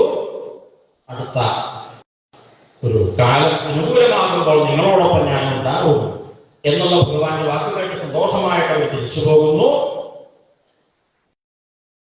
പിന്നെ കൂട്ടുകാരനോട് ഭഗവാൻ പറയേണ്ട കുറച്ച് വരികൾ 22-ാമത്തെ അധ്യായത്തിൽ അവസാനമാണ്. നമ്മൾ ഈ മനുഷ്യ ജീവിതത്തിൽ പാസ്സാവേണ്ട കോഴ്സ് പ്രേമമാണ്. പ്രേമിക്കാൻ ഈ ജന്മത്തിൽ നമ്മൾ മെനക്കെടുള്ള ശേഷം കഷ്ടം തന്നെ എന്നേ പറയുന്നത്. പ്രേമത്തിൽ എത്തിച്ചേരാൻ, പ്രേമമാകുന്ന ലക്ഷ്യത്തിൽ എത്തിച്ചേരാൻ വേണ്ടിയുള്ള മാർഗങ്ങളാണ് ഈ പ്രവൃത്തികളെല്ലാം തന്നെ. പ്രകൃതിയുടെ തന്നെ പ്രവൃത്തികളെ, പ്രകൃതിയുടെ തന്നെ പരിണാമങ്ങളെ, പ്രകൃതിയുടെ അനുസമുള്ളതായ കാല പ്രവാഹങ്ങളെ ചുറ്റുപാടുമെന്ന് കണ്ണോടിച്ചു നോക്കൂ. അവരെല്ലാം ഈ പ്രേമമാണ് ലോകത്തിന് പഠിപ്പിക്കുന്നത്. ഈ ത്യാഗമാണ് ലോകത്തിന് പഠിപ്പിക്കുന്നത്. സ്വയം ത്യാഗത്തോടുകൂടി മറ്റുള്ളവരെ പ്രേമിക്കുന്നവരായ പ്രകൃതിയെ ചൂണ്ടിക്കാണിച്ചു കൊടുത്തുകൊണ്ട് ഭഗവാൻ കൂട്ടുകാരോടായി പറയുന്നു, ഈ വൃക്ഷലതാദികളും പക്ഷിമൃഗാദികളും ഒഴുകുന്ന ശുദ്ധജലമാകുന്ന കാളിന്തി നദിയും ഇതെല്ലാം നമ്മൾ നമ്മുടെ ജീവിതത്തിന്റെ സുഖഭോഗങ്ങൾക്കായിട്ട് ഉപയോഗിക്കുമ്പോൾ അവയെ സംരക്ഷിക്കേണ്ട ഉത്തരവാദിത്വം നമുക്കുണ്ട്. അവരാരും ഒരു തരത്തിലുള്ള പ്രതിഫലവും ഉദ്ദേശിച്ചുകൊണ്ടല്ല. അവരങ്ങനെ പ്രകൃതി അതിൻ്റെതായ ഫലങ്ങൾ നമുക്ക് തന്നുകൊണ്ടേയിരിക്കുന്നു. മാങ്ങ കൊല്ലം കുറച്ച് കുറവായി, മഴ കുറവായത് എന്നല്ലാതെ എന്താ കൊല്ലം മാങ്ങ അതിന് കാണിക്കാൻ കാരണം അതെന്റെ അവിടുത്തെ മാങ്ങയുടെ ഒരു സ്വഭാവം അത് മനസ്സിലായില്ലേ. ആ മാവ് പോയി മാങ്ങയൊക്കെ തിന്നാൻ പറയും. നിങ്ങളൊരു മാവ് മാങ്ങ നോക്കി പഴുത്ത് താഴത്തേക്ക് വീഴ്, പക്ഷികൾ കൊത്തിക്കൊണ്ടുപോവുക, ഇങ്ങനെ മറ്റുള്ളവർക്ക് തന്റെ ഫലങ്ങളെ വിതരണം ചെയ്യുന്ന, സ്വല്പം കുടത്തിൽ വെള്ളമെടുത്ത് കൊണ്ടുപോയി ഒഴിച്ചു കൊടുത്ത് വളർത്തിക്കൊണ്ടുവരുന്നതായ തെങ്ങ് നമ്മുടെ ജനറേഷന് മാത്രമല്ല വരും ജനറേഷന് കൂടി ഇളനീര് നല്ല പ്രചാരങ്ങൾ വേറെ ഫുഡല്ല, മധുരമുള്ളതായ ഇളനീർ വെള്ളം തന്നുകൊണ്ടേയിരിക്കുന്നു. ഇത്തരത്തിൽ നമ്മളെ ഇങ്ങോട്ട് വേണ്ട പോലെ ത്യാഗപൂർവം സ്നേഹപൂർവം നമുക്ക് വേണ്ടതെല്ലാം തന്നുകൊണ്ടിരിക്കുന്നതായ ഈ പ്രകൃതിയെ ആരാധിക്കേണ്ടവരാണ് നമ്മൾ. ആൽത്തറയിൽ വന്നിരുന്നുകൊണ്ട് നല്ല കാറ്റ് കൊള്ളുമ്പോ ഭഗവാൻ കൂട്ടുകാരോട് ഈ മുത്തശ്ശൻ എത്ര മുത്തശ്ശന്മാരുടെ കൂടെ ഇവിടെ ഉണ്ടായിരുന്ന ആളാണ്. ഈ ആൽത്തറയിൽ നമ്മൾ വന്നിരിക്കുമ്പോൾ എന്തൊരു കാറ്റാണ് നോക്കിയിട്ടുള്ളത്. നമുക്ക് നല്ല കുളിർമയോടുകൂടിയ കാറ്റും ഓക്സിജനും തരാൻ വേണ്ടിയിട്ട് ഈ ആല് എത്ര മഴ കൊള്ളണു, മഞ്ഞ് കൊള്ളണു, കുട പിടിക്കാനൊന്നും ആരും മുത്തശ്ശൻ്റെ അടുത്തേക്ക് വരാറില്ല. അങ്ങനെ മഞ്ഞും മഴയും പറ്റും കൊണ്ട് നമുക്ക് കാറ്റ് തരുന്ന, ഓക്സിജൻ തരുന്ന ഈ ആത്മപ്രശ്നെ എത്ര പ്രദക്ഷിണം വെച്ചാലാണ് അതിനൊരു പ്രത്യുപകാരമായി തീരുക എന്നെല്ലാമുള്ള രീതിയിൽ പ്രകൃതി ആരാധനയുടെ മഹത്വങ്ങളെ കൂട്ടുകാർക്ക് പറഞ്ഞു കൊടുത്തുകൊണ്ടായിരുന്നു ഭഗവാന്റെ യാത്ര. ആ യാത്ര എത്തിച്ചേർന്നതൊരു യാഗശാലയുടെ പരിസരത്താണ്. കുട്ടികളെ കൃഷ്ണ നമ്മളിങ്ങനെ വർത്തമാനം പറഞ്ഞ് പോയി ഇപ്പോ വല്ലാണ്ട് വിശന്ന് തുടങ്ങി. നേരം വല്ലാണ്ട് വിശന്ന് തുടങ്ങി കൂട്ടുകാരും പറഞ്ഞപ്പോ അതിന് അവിടുന്ന് പുക കാണാൻ, ഈ പുക കണ്ട വിഷ്ണുവിനോട് പുക കാണാനില്ലെന്ന് ചോദിച്ചത്. പുക കാണുന്ന വെച്ചാൽ അവിടെ തീ കത്തിക്കുന്നുണ്ടാവൂല്ലോ. തീ കത്തിക്കുന്നെങ്കിലും ഭക്ഷണം ഉണ്ടാക്കുന്നുണ്ടാവൂല്ലോ. നമുക്ക് അങ്ങോട്ട് ലക്ഷ്യം വെച്ചുകൊണ്ട് പോകാം എന്നിങ്ങനെ ഭഗവാൻ എത്തിച്ചേർന്നത് യാഗശാലയുടെ പരിസരത്തായി. ഭഗവാൻ ദൂരെ നിന്നു കൂട്ടുകാരെ അങ്ങോട്ട് പറഞ്ഞയച്ചു. അവരെല്ലാം അവിടെ ചെന്ന ആ യാഗത്തിൽ പല പല മന്ത്രാവധികളെ കൊണ്ട് ഹോമാദികളും മറ്റും ചെയ്തുകൊണ്ടിരിക്കുന്നവരായ അവരോട്, നിങ്ങൾ കൃഷ്ണന്റെ കൂട്ടുകാരായ ഗോപാലന്മാരാണ്, ഞങ്ങൾക്ക് വിഷ്ണുത്ത് വയ്യായി കാട്ടിലങ്ങനെ കുറച്ച് നേരമായി വട്ടം തിരിഞ്ഞ് നടക്കാൻ തുടങ്ങിയിട്ട് ഇവരത് പറയണതൊന്നും ഈ ബ്രാഹ്മണര്, ഈ ഒപ്പിക്കുകള് കേട്ടില്ല. കേൾക്കാണ്ടിരിക്കാനുള്ള കാരണം മൈസൂരൊക്കെ പറയുന്നു, അവര് ശ്രുതി ഉള്ളവരാണ്, വേദം തന്നെ കയ്യിലുള്ളവരാണ്. കാത എന്ന അർത്ഥത്തില് ആ കാത കൊണ്ട് അവർ കേട്ടില്ല. ഉള്ളിൽ വേദമുണ്ടായിട്ട് പോലും അവരത് ശ്രദ്ധിച്ചിരിക്കുകയും ആ കർമ്മത്തിൽ ശ്രദ്ധിക്കുക എന്നല്ലാതെ കണ്ട് ആ കർമ്മത്തിലുള്ള ശ്രദ്ധയുടെ നെക്സ്റ്റ് സ്റ്റേജിൽ എത്തിച്ചേർന്നില്ല. ഈ കർമ്മത്തിലുള്ള ശ്രദ്ധ എന്തിനാണ്? കർമ്മ ഇന്ദ്രിയങ്ങളെ കൊണ്ടുള്ള കർമ്മങ്ങളെല്ലാം ചെയ്യുമ്പോൾ മാറേണ്ടത് മനസ്സാണ്. മനസ്സിന്റെ ശുദ്ധീകരണത്തിന് വേണ്ടിയാണ് ഈ കർമ്മങ്ങളെല്ലാം തന്നെ. അവർക്ക് അത്തരത്തിൽ മനഃശുദ്ധി വരാത്തത് കൊണ്ട് ഇവരും വന്ന് പറയണതോ കുട്ടികളാണ് വിശ്വത്ത് ചെയ്യാന്ന് വേണമെന്നും കേട്ടില്ല. അപ്പൊ അവർക്ക് സങ്കടമായി. കൃഷ്ണനോട് തന്നെ ചെന്ന സങ്കടം പറഞ്ഞു. അവര് കേട്ടില്ല വെച്ചാല് അവിടെ അപ്പുറത്ത് അവരുടെ പത്നിമാരുണ്ട്. ആ പത്നിമാരെടുത്ത് പോയിട്ട് പറയൂ, പത്നിശാലകളിൽ ചെന്നവര് കൃഷ്ണന്റെ കൂട്ടുകാരാണ് എന്ന് പറയേണ്ട താമസം അവരെല്ലാം ആ യാഗത്തിനായി തയ്യാറാക്കി വെച്ചതായ സർവ്വ വിഭവങ്ങളുമായി രാമേട്ടനോടുകൂടി നിൽക്കുന്ന ഭഗവാന്റെ അടുത്തേക്ക് വരുന്നു. ഭഗവാൻ എല്ലാ വേദ്യാദികളും എവിടേക്കാ പോണ എന്ന് യാഗത്തിനിടയിൽ അവരൊക്കെ കൂടിയിട്ട് ചോദിച്ചു. യാഗത്തിനിടയിൽ അവിടെ കൂടി പോയിട്ട് ചില കാട്ടുന്ന മരണവരെയൊക്കെ കണ്ടിട്ട് ശുഭമാക്കാൻ പോവുക എന്നൊക്കെ ചോദിച്ചിട്ടുണ്ട്. പക്ഷെ അതൊന്നും ഒരു കേട്ടതായിട്ടൊന്നും മനസ്സില്ല. കൃഷ്ണനടുത്തേക്ക് വന്നതെന്ന് പറഞ്ഞാൽ ഓടിച്ചാടി ചെന്ന് അവരെ കൃഷ്ണനെ പൂജാദികളെ കൊണ്ട് നിവേദ്യാദികളൊക്കെ സമർപ്പിച്ചു. ഞങ്ങൾ തിരിച്ചു പോകുന്നില്ല എന്നുകൊണ്ടാണ്. നിങ്ങളൊപ്പമുണ്ടായാലല്ലേ തുറന്നിരുന്നുകൊണ്ട് അവർക്ക് യാതൊക്കെ ചെയ്യാനായിട്ട് സാധിക്കുള്ളൂ. നിങ്ങളൊപ്പം ഉള്ളതുകൊണ്ടാണ് അവർ കുറച്ചെങ്കിലും ഈ കർമ്മതത്വത്തുന്ന ഭക്തിയിലേക്ക് എത്തിച്ചേരുന്നത് എന്ന രീതിയിൽ അവരെ തിരിച്ചു പറഞ്ഞയച്ചു. അങ്ങോട്ട് പോകുമ്പോ ചെറിയ എവിടേക്കാ പോകാനൊക്കെ ചോദിച്ചവര് ആണെങ്കിലും വേണ്ടില്ലേ നിങ്ങളവര് വരണത് കണ്ടവരെല്ലാവരും കൂടിയിട്ട് കൂടി പോവാമായിരുന്നു കേട്ടോ. കൃഷ്ണനെ കുറിച്ച് അവർ കേൾക്കാത്തവരല്ല. പക്ഷെ കൃഷ്ണനെ ചെന്ന് കണ്ടു എന്നൊക്കെ അറിഞ്ഞിട്ട് ഇനി കംസനോട്ട് നമ്മളെ ശിക്ഷിച്ചോ എന്ന ഭയമായിരുന്നു അവർക്ക്. ഇപ്പോൾ പത്നിമാരെല്ലാവരും കൂടി ഭഗവാനെ കണ്ട് വരണത് കണ്ടപ്പോ അവര് പ്രസാദമൊക്കെ സ്വീകരിച്ചു. അമ്പലത്തിലേക്ക് പോലൊന്നും വിശ്വാസമൊന്നും ഇല്ലാശാലില്ല. അമ്പലത്തിൽ തുറന്നു വരില്ലേ പായസം കഴിക്കാം എന്നൊക്കെ പറഞ്ഞിട്ടുള്ളതായ രീതിയിൽ വിശ്വാസമൊന്നും ഇല്ലാശാലും വേണ്ടില്ല. അമ്പലത്തിൽ കൊണ്ടുവന്നതായ പായസം കഴിക്കാം എന്ന് പറഞ്ഞ് നമ്മൾ ഇരുന്നത് അമ്പലത്തിലേക്ക് പോലൊന്നുമില്ല. അവർക്ക് ഭാര്യ ആയിക്കോട്ടെ കുട്ടികൾ ആയിക്കോട്ടെ പായസം കഴിക്കാനാവാം എന്ന രീതിയിൽ പായസം കഴിക്കാന്നുള്ള രീതിയിൽ ഇവരൊക്കെ തിരിച്ചു വന്നപ്പോ ഈ കർമ്മതത്വത്തിൽ അധപ്പതിച്ചവരായ അവരും കൂടി സ്വല്പം ഒരു ഈ പത്നിമാരാകുന്ന ഭക്തിയുള്ളവരുടെ സത്സംഗത്താൽ ഭക്തന്മാരായി മാറി അവരെ കൂടി ഭക്തന്മാരാക്കി ഭഗവാൻ മാറ്റി. പിന്നീടാണ് ഇന്ദ്രയാഗം അതിനു വേണ്ടിയിട്ടുള്ള ചില കൊടിയാലോചനകൾ രാമേട്ടനോടും മറ്റ് എന്താ ഇവിടെ ഇങ്ങനെയൊന്നും കണ്ടിട്ടില്ലോ. ആൾക്കാരുടെ കൂടി മീറ്റിംഗ് കൂടുന്നുണ്ട്. എന്തൊക്കെയോ ചില കൂടിയാലോചനകൾ തീരുമാനിക്കുന്നുണ്ട്. പത്തകപ്പെടാനായിട്ട് പുറപ്പെടുന്നുണ്ട്. അന്നദാനശാലകൾ ഇങ്ങനെയൊക്കെയായിട്ടുള്ള ഈ സംവിധാനങ്ങൾ കണ്ട കൃഷ്ണൻ അച്ഛനോട് തന്നെ ചെന്ന എന്തായിക്കോട്ടെ പതിവില്ലാത്ത ഒരു മീറ്റിംഗ് ഒക്കെ ചോദിച്ചപ്പോ നന്ദഗോപര് ഉണ്ണിയുണ്ടായിട്ട് അങ്ങനെ ഒരു ഇന്ദ്രയാഗം നടക്കുന്നുണ്ടായിട്ടില്ല. എന്തിനാ ഇന്ദ്രയാഗം നടക്കുന്നത്? ഇന്ദ്രയാഗം നടക്കുന്നത് ഇന്ദ്രനെ സന്തോഷിച്ചിട്ട് വേണ്ട നമുക്ക് മഴയിൽ കിട്ടാൻ. അപ്പൊ എന്തിനു സന്തോഷമായി മഴ പെയ്യുന്നത് എന്ന് ഭഗവാൻ ഒരു യുക്തിവാദിയായിട്ട് അങ്ങോട്ടൊരു ചോദ്യം. എന്റെ ഒരു ഈ 6-7 വയസ്സായിട്ട് വെച്ചാൽ എന്റെ ബുദ്ധി അനുസരിച്ച് എനിക്ക് തോന്നുന്നത് പക്ഷെ ഞാൻ പറയാൻ പറയുള്ളൂ. അത് നിങ്ങൾക്ക് ബോധ്യപ്പെടുകയാണെങ്കിൽ മാത്രമേ വേണ്ടൂ. എന്റെ ഒരു ബുദ്ധിയിൽ തോന്നുന്നത് ഇന്ധനമൊന്നുമല്ല മഴ പെയ്യും. ഇന്ധനം നിങ്ങളാരെയും കാണുന്നതായിട്ടില്ല. ഇന്ധനമൊന്നുമല്ല മഴ പെയ്യിപ്പിക്കുന്നത്. മഴ പെയ്യുന്നത് ഈ പ്രകൃതിയുടെ തന്നെ ഒരു പ്രത്യേക സംവിധാനങ്ങളിൽ കൂടിയാണ്. പ്രകൃതിയിലെ വെള്ളം നിരാവിയായി മേൽപോട്ട് ഉയർന്ന മേഘങ്ങളായി ആ മേഘങ്ങൾ വായുവിൽ സഞ്ചരിച്ച് ആ മേഘങ്ങളെ പർവ്വതങ്ങൾ തടഞ്ഞു നിർത്തുമ്പോൾ നമ്മുടെ ഇവിടേക്ക് മഴ കിട്ടാൻ കാരണം ഈ ഗോവർദ്ധന പർവ്വതം തടഞ്ഞു നിർത്തുമ്പോൾ അങ്ങനെയാണ് നമുക്ക് മേഘവരുഷമായിട്ട് ഇവിടെ ധാരാളം മഴ കിട്ടുന്നത്. ഏതോ ഒരു ഇന്ദ്രനാണ് മഴ പെയ്യിപ്പിക്കുന്നത് എന്ന വിശ്വാസമൊന്നും അത്ര ശരിയായിട്ട് എനിക്ക് തോന്നുന്നില്ല. എന്ന രീതിയിൽ ഭഗവാന്റെ വാക്ക് കേട്ട് ഗോപന്മാരെല്ലാവരും കൂടി മീറ്റിംഗിൽ തീരുമാനിച്ചു. എന്നാൽ ഇന്ദ്രയാഗത്തിന് പകരം ഗോവർദ്ധനയാഗം നടത്തുക. അങ്ങനെ ഗോവർദ്ധനയാഗം നടത്തി ഗോവർദ്ധന പർവ്വതത്തെ എല്ലാവരും പ്രദക്ഷിണാദികളൊക്കെ വെച്ച് നമസ്കരിച്ചു. ആപത്ത് വന്നാൽ രക്ഷിക്കണേ എന്ന് പ്രാർത്ഥിച്ചു. ഇത്തരത്തിൽ കൃഷ്ണൻ മനുഷ്യനായിട്ട് അവിടെ പോയിട്ട് ഇങ്ങനെ ഓരോ യുക്തിവാദിയായിട്ട് മാറിയ ഓരോ യുക്തിവാദികളും പറഞ്ഞ ദേവന്മാരോടാണ് കളിക്കാൻ പുറപ്പെടുന്നത് എന്ന് ഇന്ദ്രൻ കോപിച്ച് അഹങ്കാരിയായി ഭഗവാന്റെ നേരെ വെല്ലുവിളിച്ച് ഇന്ദ്രന്റെ ആ അധികാരം ഉപയോഗിച്ചുകൊണ്ട്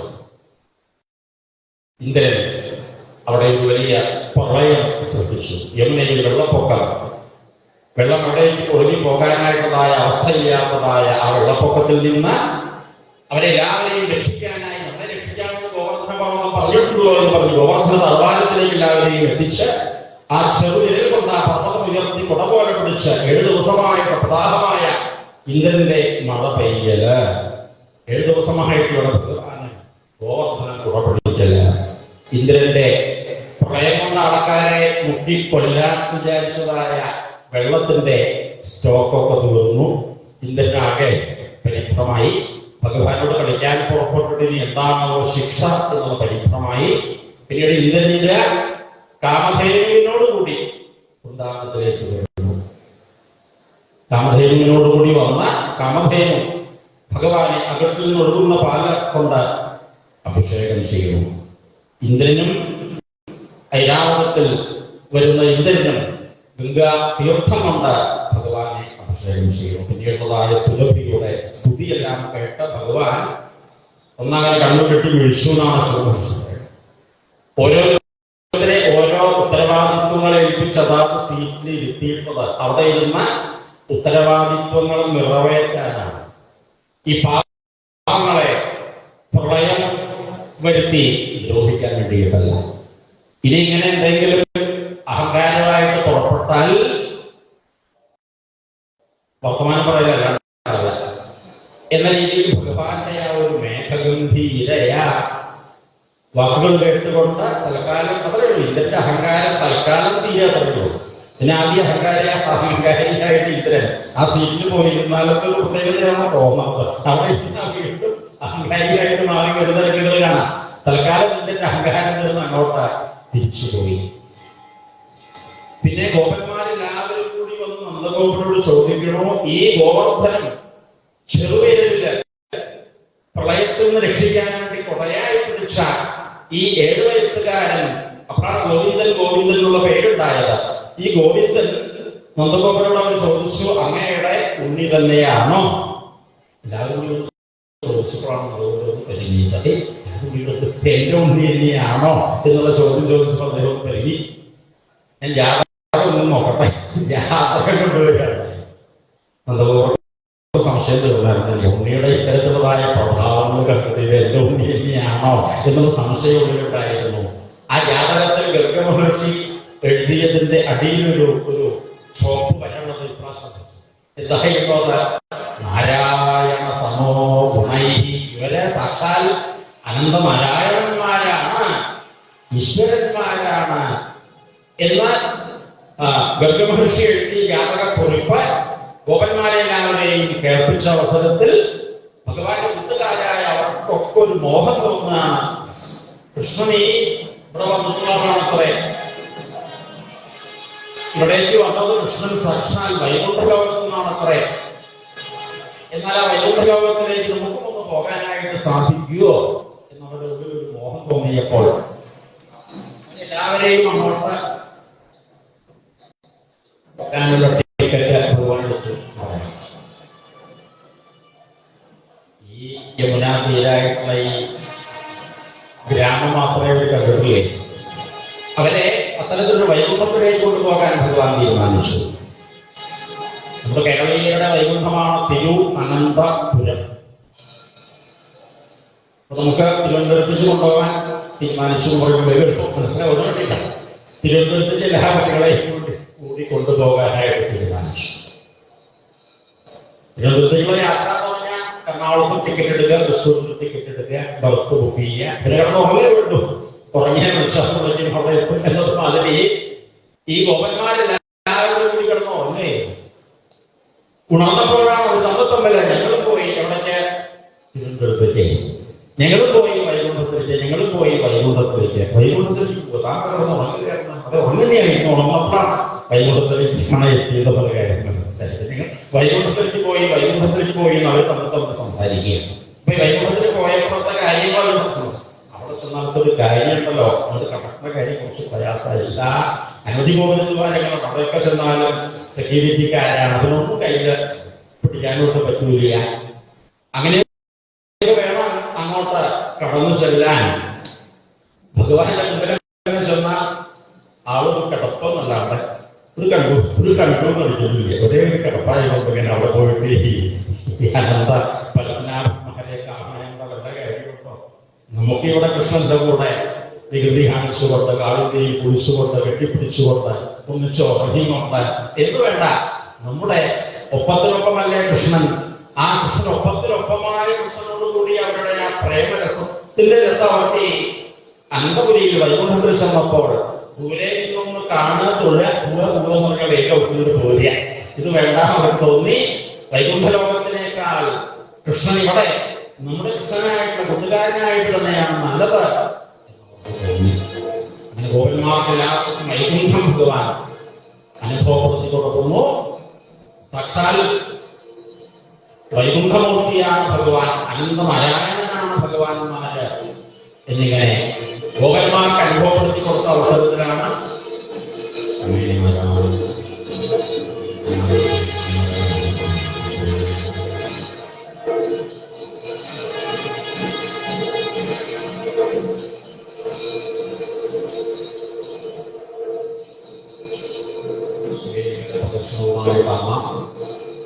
നമ്മളെ കുരിശുകൊണ്ടിരിക്കുന്ന ശ്രീകോവിലിൽ നിന്ന് പോകട്ടെ ഭക്തന്മാരെ ഒന്ന് കാണാൻ സപ്താഹ സത്ര സരസ്വതി മണ്ഡപത്തിലേക്ക് തോന്നി നമ്മൾ അങ്ങനെ നോക്കാൻ വേണ്ടി യൂറോപ്പിൽ നോക്കാൻ വേണ്ടിയിട്ടാണ് ദേവിയുടെ വരവ് തുടങ്ങി.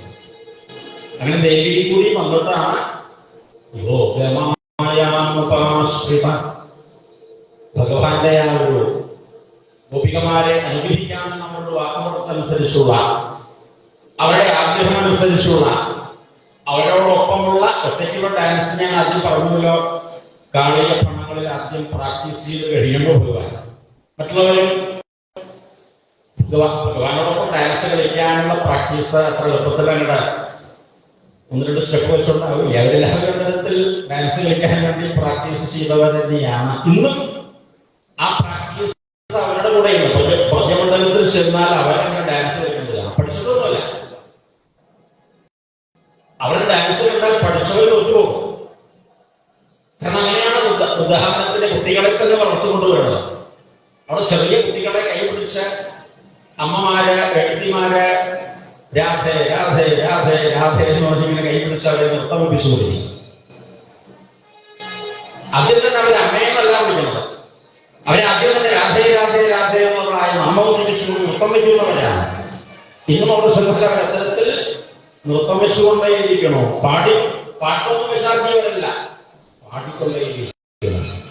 അവരുടെ പാട്ടിന്റെ രാഗത്തിലേക്ക് ഒപ്പം ലഭിക്കാൻ നമുക്ക് പോലും സാധിക്കില്ല. അത്തരത്തിലാണ് അവരുടെ ഗാനങ്ങൾ. അപ്പൊ ഗോപികമാരുടെ ആ ഭഗവത് പ്രേമത്താൽ അവരത്തരത്തിൽ നർത്തകിമാരാണ്, ഗായികമാരാണ്. ആ ഗായികമാരോടുകൂടി നർത്തകിമാരോടുകൂടി നർത്തനം ചെയ്യാനായിട്ട് ഭഗവാനും തീരുമാനിച്ചു. യോഗമായ എന്നിങ്ങനെ സുഖമഹർഷിയ രാസലീലയിലേക്ക് വരുണനെ ജയിച്ച കഥയും കൂടിയുടെ 28ാമത്തെ അധ്യായത്തിൽ സൂചിപ്പിക്കുന്നുണ്ട്. ഹരി വരുണനെ ജയിച്ചതായ കഥ ഒരു ഏകാദശി ശുദ്ധവാസമൊക്കെ കഴിഞ്ഞ് അലാറം പഠിച്ചതിന്റെ എന്തോ തെറ്റുപറ്റിയതാണ് തോന്നുന്നത്. നന്ദഗോപുരെ കുളിക്കാനായിട്ട് പോയത് അർദ്ധരാത്രി സമയത്ത് അച്ഛനെ കാണാതെ അന്വേഷിച്ച് ഭഗവാൻ വരുണലോകത്തിലേക്ക് ഭഗവാനെ കൂട്ടിക്കൊണ്ടുപോയി ഭഗവാനെയും നന്ദഗോപുരെയും വരുണൻ പൂജിച്ചു. ആ പൂജാതികളൊക്കെ കഴിഞ്ഞ് തിരിച്ചു വന്നപ്പോഴാണ് കൃഷ്ണന്റെ വൈകുണ്ഠനാണ്, രാമൻ അനന്ത നാരായണനാണ് എന്നെല്ലാം അവർക്ക് ബോധ്യപ്പെടുന്ന രംഗം. അതിനുശേഷമാണ് ഇവിടെ 29ാമത്തെ അധ്യായം മുതൽ 29, 30, 31, 32, 33 അധ്യായങ്ങളായി ദശമസ്കന്ധത്തിൽ രാസപഞ്ചാധ്യായി എന്നുകൂടി വർണ്ണിക്കുന്നതായ ആ രാസലീലയാകുന്ന കഥയുടെ ആ യമുനാ തീരത്തേക്ക് നമുക്ക് പോകാൻ അത്ര ഞാനിപ്പോൾ പറയുള്ളൂ. എന്നവിടെ ആ ഡാൻസ് നടന്നതായ സ്ഥലത്തിന്റെ പേര് നിധിവനം. നിധിവനം എന്ന് പറയും. ജയദേവര് അഷ്ടപതിയാകുന്ന ഗീതഗോവിന്ദ രാധാകൃഷ്ണ പ്രണയ ഗീതം എഴുതുമ്പോൾ അവിടെ 6ാമത്തെ ഗീതത്തിലാണെന്നാണ് ഇതൊരു ഓർമ്മ. അവിടെ നിഭൂവനം തന്നെയാണ് പ്രയോഗിച്ചിട്ടുള്ളത്. സംസ്കൃതത്തിൽ ആ വാക്ക് നിഭുവനം എന്ന് തന്നെയാണ് പ്രയോഗിച്ചിട്ടുള്ളത്. നിധിവനം എന്നവിടെ നോക്കുമ്പോൾ നമ്മൾ ഇന്ന് പറയാറുണ്ട്. ഏതായാലും ആ നിധിവനമാകുന്ന നിധുവനത്തിൽ യമുനാ തീരത്തിൽ അന്ന് രാസകളിൽ നടന്നതായ സ്ഥാനം ഇന്ന് നമുക്കവിടെ ഗർഭാടകത്തിൽ പോയി 7 മണി സന്ധ്യയ്ക്ക് 7 മണി വരെ മറ്റൊന്നിലൊക്കെ ഗോവർദ്ധനത്തിലൊക്കെ രാത്രി പ്രദക്ഷിണം വയ്ക്കാം. 7 മണിക്ക് ശേഷം പ്രവേശനമില്ല. ഇന്നും അവിടെ ആ പ്രേമനൃത്തം നടന്നുകൊണ്ടിരിക്കണോ എന്നതുകൊണ്ടാണ്. ആ പ്രേമനൃത്തത്തിനായിട്ട് ഭഗവാൻ തയ്യാറായി 29-ാമത്തെ അധ്യായത്തിന്റെ തുടക്കം എങ്ങനെയാണ്? ശ്രീശുക ഉവാച ഭഗവാൻ പിതാരാത്രീ ശരദോൽപുല്ലമല്ലികാഃ വീക്ഷ്യ ജന്തും മനശ്ചക്രേ യോഗമായാമുപാശ്രിത. യോഗമായയോടുകൂടി, യോഗമായയെ സുരാഞ്ജനമയെ സാക്ഷാൽ ജഗദംബികയെ മായാ ഭഗവതിയെ കുറിച്ച് നമ്മളിവിടെ കേട്ടു. കൃഷ്ണാവതാരത്തിന്റെ സർവ്വ സംവിധാനവും ദേവിയെയാണ് ഏൽപ്പിച്ചിരിക്കുന്നത്. ഇവിടെ ഇത്തരമൊരു ഡാൻസ് പ്രോഗ്രാം യമുനാതീരത്തെ കുറിച്ച് നടത്തുമ്പോൾ അതെങ്ങനെയെല്ലാം ആവണമെന്നതിന് പിന്നിലുള്ളതായ കാര്യങ്ങളൊക്കെ തീരുമാനിച്ചതിന്റെ ഓരോരോ ഉത്തരവാദിത്വങ്ങളാകുന്ന വാദ്യമേളക്കാരെ എല്ലാവരെയും ഏൽപ്പിച്ചതും ആ യോഗമായ ദേവി തന്നെയായിരുന്നു. യോഗമായയുടെ വൈഭവത്താൽ ഭഗവാനിത്, യോഗയോഗീശ്വരനായ ഭഗവാനിത് രാസലീലയ്ക്കായിട്ട് ഒരുങ്ങണോ. ആ ഡാൻസിന് മുൻകൂട്ടി സെലക്ഷൻ കിട്ടിയവർ, ആ സെലക്ഷനെ കുറിച്ച് ഞാൻ നേരത്തെ പറഞ്ഞുവല്ലോ. വസ്ത്രാഭരണം, ഈ ശരീരബോധമില്ലാണ്ടായാലേ, ഞാൻ എന്റെ എന്ന കെട്ടുകൾ പൊട്ടിയാലേ ഈ ആത്മാവിനോടുകൂടി നിർത്താൻ വരാൻ സാധിക്കുള്ളൂ. അത്തരത്തിൽ ആ ടെസ്റ്റിൽ പാസ്സായവരായ അവരെ എല്ലാവരെയും വരൂ വരൂ വരൂ നമുക്കിവിടെ അന്ന് ഞാൻ പറഞ്ഞില്ലേ ഒരു ഗ്രൂപ്പ് ഡാൻസ് ആവാനുള്ള കാര്യം. വരൂ വരൂ വരൂ എന്ന് ഭഗവാൻ അവരെ വിളിക്കുന്നത് ഓടക്കുടൽ വിളിച്ചുകൊണ്ടായിരുന്നു. ആ വെളുകാലം കേട്ടവരായ ഗോപികമാർക്ക് ഓരോരുത്തർക്കും എന്നെ വിളിക്കുകയാണ്, എന്നെ പേര് വിളിക്കുകയാണ്, എന്റെ പേരെന്നെയാണ് വിളിക്കുന്നത്. രഥാന്ത ഗോപികമാര് ചന്ദ്രാവലിയാകുന്ന ഗോപികമാര് ഭഗവാന്റെ സഖിമാരാകുന്ന ചിത്രലേഖാത്മീയതായ അനേകനേകം ഗോപികമാര് എന്റെ പേരാണ് ഭഗവാൻ വിളിക്കുന്നത്. എന്റെ പേര് വിളിച്ചാൽ ഞാൻ എന്ന രീതിയിൽ എന്റെ പേരാ വിളിക്കുന്നത് എന്ന് കേട്ട ഓരോരുത്തരും ഇതാ പുറപ്പെടണോ. കൃഷ്ണന്റെ വിളി കേട്ടപ്പോ പിന്നെ അവര് പുറപ്പെടുന്ന കാര്യത്തിലൊന്നും വല്ലാണ്ട് ശ്രദ്ധിച്ചില്ല എന്ന് പറയണം. കൃഷ്ണന്റെ വിളികൾ കേട്ടതോടുകൂടി അവരെല്ലാവരും അടുത്തേക്ക് വരുന്നത് എങ്ങനെയായിരുന്നു എന്ന് ഇവിടെ പറയണോ. വ്യത്യസ്ത വസ്ത്രാഭരണ, ആഭരണം ധരിക്കണതോ വസ്ത്രം ധരിക്കണതോ ഒന്നും ശ്രദ്ധിക്കാനാവാതെ ശ്രദ്ധ മുഴുവനും ഭഗവാനിലേക്ക് കേന്ദ്രീകരിച്ചുകൊണ്ടായിരുന്നു അവരുടെ വരവ്. ശ്രദ്ധ മുഴുവനും ഭഗവാനിലേക്ക് കേന്ദ്രീകരിച്ചവരായ മറ്റു ഗോപികമാർ പലരും മോക്ഷം പ്രാപിച്ചു എന്ന് ഇവിടെ അവിടെ സൂചിപ്പിക്കുന്നുണ്ട്. മോക്ഷത്തിനായിട്ട് എന്ത് വേണം? പാപമില്ലാതെയാവണം, പുണ്യമില്ലാതെയാവണം. പൂതന കഥ കേട്ടു. ഭൂതം പുണ്യം ഒട്ടുമില്ലാത്തവൾ. അവളിലുള്ള പാപങ്ങളെ എല്ലാം ഭഗവാനെടുത്ത് പുണ്യപാപങ്ങൾ ഇല്ലാതെയായപ്പോൾ പൂതനയ്ക്ക് മോക്ഷം കിട്ടിയെന്നതുപോലെ പുണ്യവും പാപവും ഇല്ലാത്തവരായ ചില ഗോപികമാരിത് നേരിട്ട് ഈ ശരീരം തന്നെ ഉപേക്ഷിച്ച് ഭഗവാനിൽ ചെന്ന് ലയിച്ചു. ഭഗവാന്റെ വേദഗാനം കേട്ടപ്പോൾ അങ്ങോട്ട് പോകണമെന്നുള്ള ആഗ്രഹം ഉണ്ടായിട്ടും പോകാനായിട്ട് സാധിക്കാത്തതായ ചില തടസ്സങ്ങൾ വന്നപ്പോൾ ആ തടസ്സങ്ങളെ മറികടന്നുകൊണ്ട് അവനങ്ങോട്ട് എത്തിയത് എങ്ങനെയാണെന്ന് പറയുന്നത്. ദുസ്സഹ പ്രേഷ്ഠ വിരഹ തീവ്രതാപഭൂത അശുഭാഹ.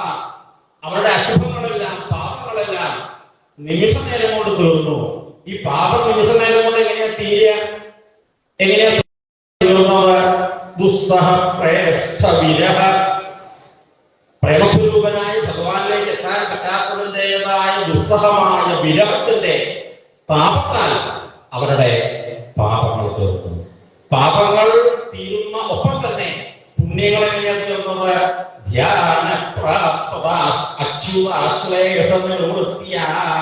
അതേസമയത്ത് അവർ മനസ്സുകൊണ്ട് ഭഗവാനെ ധ്യാനനിരതരായി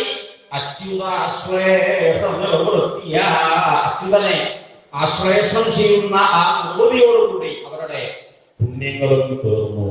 അത്തരത്തിൽ പുണ്യങ്ങളും പാപങ്ങളും നിശേഷം ഇല്ലാതെയായവരായ ജീവാത്മാക്കൾ പരമാത്മാവിൽ ചെന്ന് നേരിട്ട് ലയിച്ചു ചേരുകയായിരുന്നു. പരമാത്മാവിൽ ജീവാത്മാവിൽ ചെന്ന് ലയിച്ചു ചേരുന്നത് ഇങ്ങനെയാണ്. പുണ്യപാപങ്ങൾ ഇല്ലാതെയാകുമ്പോഴാണ്.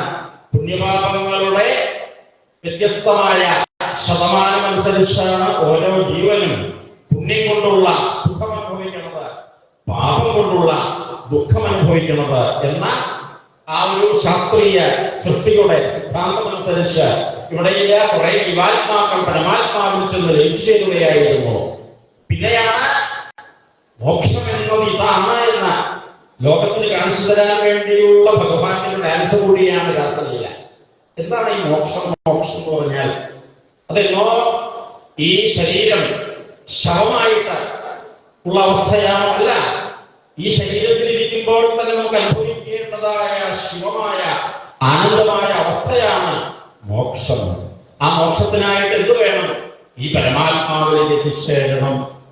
ആ പരമാത്മാവിന്റെ ഓടക്കുഴൽ വിളികേട്ടുകൊണ്ട ഗോപികമാരെല്ലാവരും ഇല്ല ചുറ്റും വന്നുകൂടി സ്വാഗതം എല്ലാവരെയും ഭഗവാൻ സ്വാഗതം ചെയ്തു.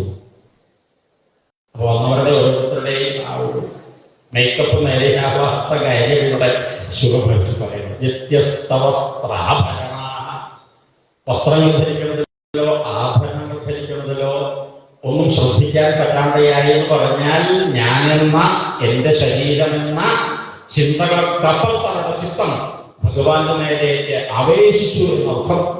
അവരെ സ്വാഗതം ചെയ്തുകൊണ്ട് ഭഗവാൻ അവരോടായി നിങ്ങളെല്ലാവരും കൂടി ഇപ്പോൾ ഇങ്ങോട്ട് ഓടി വന്നതിന്റെ കാര്യം എന്താണെന്ന് മനസ്സിലാവുന്നില്ല. എന്റെ ഈ പാട്ട് കേട്ടിട്ടാണ് ശരി. അങ്ങനെ ആരെങ്കിലും നിന്ന് പാട്ട് പാടുമ്പോൾ അങ്ങോട്ട് എല്ലാം കുറ്ററിഞ്ഞു പോകേണ്ടവരല്ല നിങ്ങൾ. നിങ്ങൾക്ക് നിങ്ങളുടെ കുടുംബമില്ലേ, കുട്ടികളില്ലേ, രക്ഷിത പ്രായമായവരില്ലേ, ഉത്തരവാദിത്വങ്ങളില്ലേ, അതെല്ലാം ഇട്ടറിഞ്ഞുകൊണ്ട് ഇങ്ങോട്ട് യമുനാതീരത്തേക്ക് നേരം സന്ധ്യയാണോ, ഇനി രാത്രിയാവും, കൂരിരുട്ടാവും, ക്രൂര മൃഗങ്ങൾ പലതും ഉണ്ടാവും. അതുകൊണ്ട് പ്രത്യേകിച്ച് എന്നോടൊന്നും പറയാനായിട്ടില്ലായെങ്കിൽ നിങ്ങൾ തിരിച്ചു പോകൂ എന്ന ഭഗവാന്റെ വാക്ക് കേട്ടപ്പോഴാണ് അവരെ പ്രതീക്ഷിച്ചത്. ഭഗവാന്റെ വിളി കേട്ട് മുമ്പിലേക്ക് എത്തിച്ചേർന്നവരായ അവരോട് പ്രത്യേകിച്ച് കാര്യങ്ങളൊന്നും വിചാരിച്ചാൽ അവനോടേക്ക് പോയിട്ടില്ല. എന്തിനായി ഇവിടെ തിരക്കുണ്ടാക്കണമെന്നുള്ളത്? കുടുംബത്തിൽ നിന്നേ വായനക്കാരൻ വേഗം വായന അവസാനിപ്പിക്കാൻ വേണ്ടിയിട്ട് ഇങ്ങനെ പറയുന്നത് സത്രമൊക്കെ കേരളമായിട്ട് ശേഷിച്ചാലും എന്തിനായെങ്കിലും തെറ്റും തിരക്കുണ്ടാക്കാൻ എന്തെങ്കിലും കുടുംബത്തിലൊക്കെ കാര്യങ്ങളൊന്നും ഇല്ലാഞ്ഞിട്ടല്ല, അതൊന്നും ഒരു സമാധാനമില്ലാതെയായിട്ടൊക്കെ ഇങ്ങോട്ട് ഭഗവാന്റെ അടുത്തേക്ക് വരണത്. ഈ ഭഗവാന്റെ അടുത്തേക്ക് വരുന്നത് പോലെയുള്ള ഒരു സമാധാനം കുടുംബത്തിൽ നിന്നുണ്ടാവുമോ എന്ന രീതിയിൽ അവർ ചിന്തിച്ചു. ഞങ്ങളോട് ഇനി ആദ്യം തിരിച്ചു പോകാൻ പറയുകയാണോ എന്ന രീതിയിൽ അവർ ചിന്തിച്ചു. അവരപ്പോഴും ഭഗവാന്റെ വാക്കിൽ വിശ്വസിക്കുന്നവരാണ്. ഭഗവാൻ പറഞ്ഞത് കേൾക്കട്ടെ.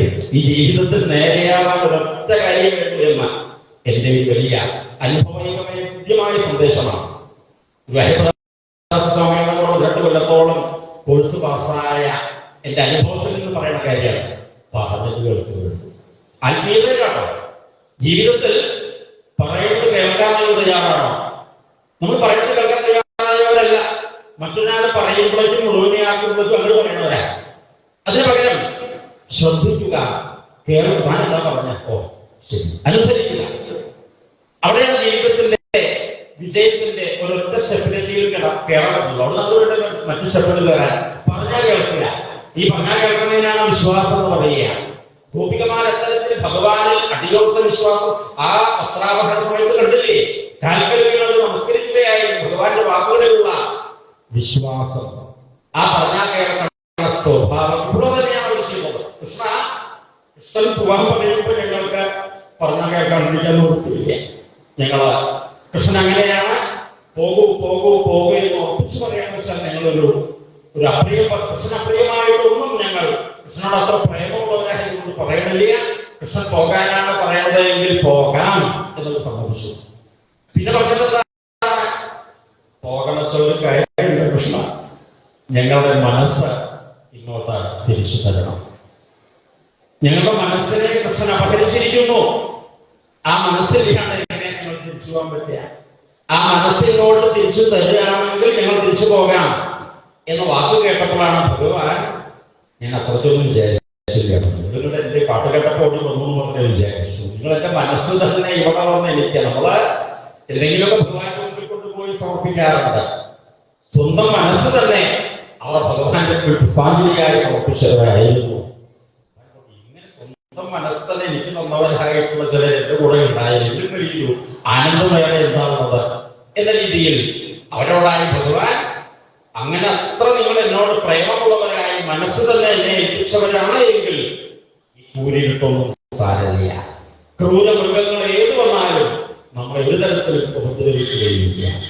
നിങ്ങളോടൊപ്പം ഞാനുണ്ട് എന്നിങ്ങനെ ആ ഓരോ ഗോപികമാരുടെ കൂടെയും ഗോപികമാർക്ക് ഓരോ ഗോപാലകൃഷ്ണനായിട്ട് അവരോടൊപ്പം ആ യമുനാതീരത്ത് നൃത്തം വെച്ചുകൊണ്ട് അവരെ രസിപ്പിച്ചുകൊണ്ട് അവരുടെ മോഹങ്ങൾ സാധിപ്പിച്ചു കൊടുത്തുകൊണ്ട് ബാഹുപ്രസാര പരിരംഭകരാളവോരുഗ്നീവീസ്തനാലഭന നർമ്മമഹാഗ്രഭാവൈഃ ശ്വൈല്യാവലോകഹസിതൈഃ വ്രജസുന്ദരീണാം ഉത്തംഭയൻ രതിപതിം രമയാൻ ചകാര രതിപതിയായ ഭഗവാൻ അവരെ രമിപ്പിച്ചുകൊണ്ട് ആ രമണോടുകൂടി അവരുടെ ജീവിതത്തിന്റെ എന്തുമില്ലാത്തതായ പരമാനന്ദത്താൽ അവരുടെ ഉള്ളിൽ ഇപ്പോഴും ചെറിയ സൗഭാഗ്യമുണ്ട്. കൃഷ്ണൻ എന്റെ സ്വന്തമായിരിക്കുന്നു, എന്റെ സൗന്ദര്യം കൊണ്ട് കൃഷ്ണൻ ഭ്രമിച്ചിരിക്കുന്നു, ഇനി എന്നെ കൊണ്ട് കൃഷ്ണൻ എവിടേക്കും പോവുകയില്ല എന്നെല്ലാമുള്ള അവരുടെ ഞാനെന്നും എന്റെ എന്നുമുള്ള ആ അഹന്താമതാദികളാകുന്ന തിരിച്ചുവരവ് കണ്ടപ്പോ അതില്ലാത്തതല്ലേ ഇപ്പൊ നിങ്ങളുടെ ഉള്ളിൽ അങ്ങനെ ആദ്യം ഒരു അഹമ്മമാദികൾ വരികയാണോ? അങ്ങനെയുള്ളവരുടെ കൂടെ എനിക്ക് ഡാൻസ് കളിക്കാനൊന്നും പറ്റില്ല എന്നിങ്ങനെ ഭഗവാൻ അവരിൽ നിന്ന് അന്തർധാനം ചെയ്തു. ഭഗവാൻ അവരെ വിട്ടുപിരിഞ്ഞപ്പോൾ പൊട്ടിക്കരയുന്ന അന്വേഷിക്കുന്ന കണ്ണനെ കണ്ടുവോ എന്ന് ചോദിച്ചു നടക്കുന്ന അധ്യായമാണ് 30ാമത്തെ അധ്യായം. ഗോപികമാരെല്ലാം ഒത്തൊരുമിച്ചുകൊണ്ട് കൃഷ്ണനെ നോക്ക് കാണാൻ വേണ്ടി മാത്രം ആഗ്രഹിച്ചുകൊണ്ട് അന്വേഷിച്ച് അങ്ങനെ യമുനാതീരത്ത് കൂടി പോകുമ്പോഴാണ് കൃഷ്ണനെ കാണാൻ പറ്റിയില്ല. പക്ഷെ അവർക്കൊരു കാര്യം മനസ്സിലായി, രാത്രി ചന്ദ്രികയാകുന്ന വെളിച്ചമേ ഉള്ളൂ. ആ നിലാവെളിച്ചത്തിൽ അവരായി യമുനാതീരത്തെ മണൽപ്പരപ്പിൽ ഭഗവാന്റെ പാദ ചിഹ്നങ്ങൾ കണ്ടു. സരോരുഹ ചിഹ്നങ്ങളോടുകൂടി ഭഗവാന്റെ പാദങ്ങൾ പതിഞ്ഞതായ മലാരണ്യം കണ്ടു. ഈ വഴിക്ക് ഭഗവാൻ പോയിട്ടുണ്ട് എന്നവരെ മനസ്സിലാക്കി. അങ്ങനെ കൂട്ടം കൂട്ടമായിട്ട് ഭഗവാൻ പോയതായ വഴി അന്വേഷിച്ചുകൊണ്ട് അവർ പോകുന്നു.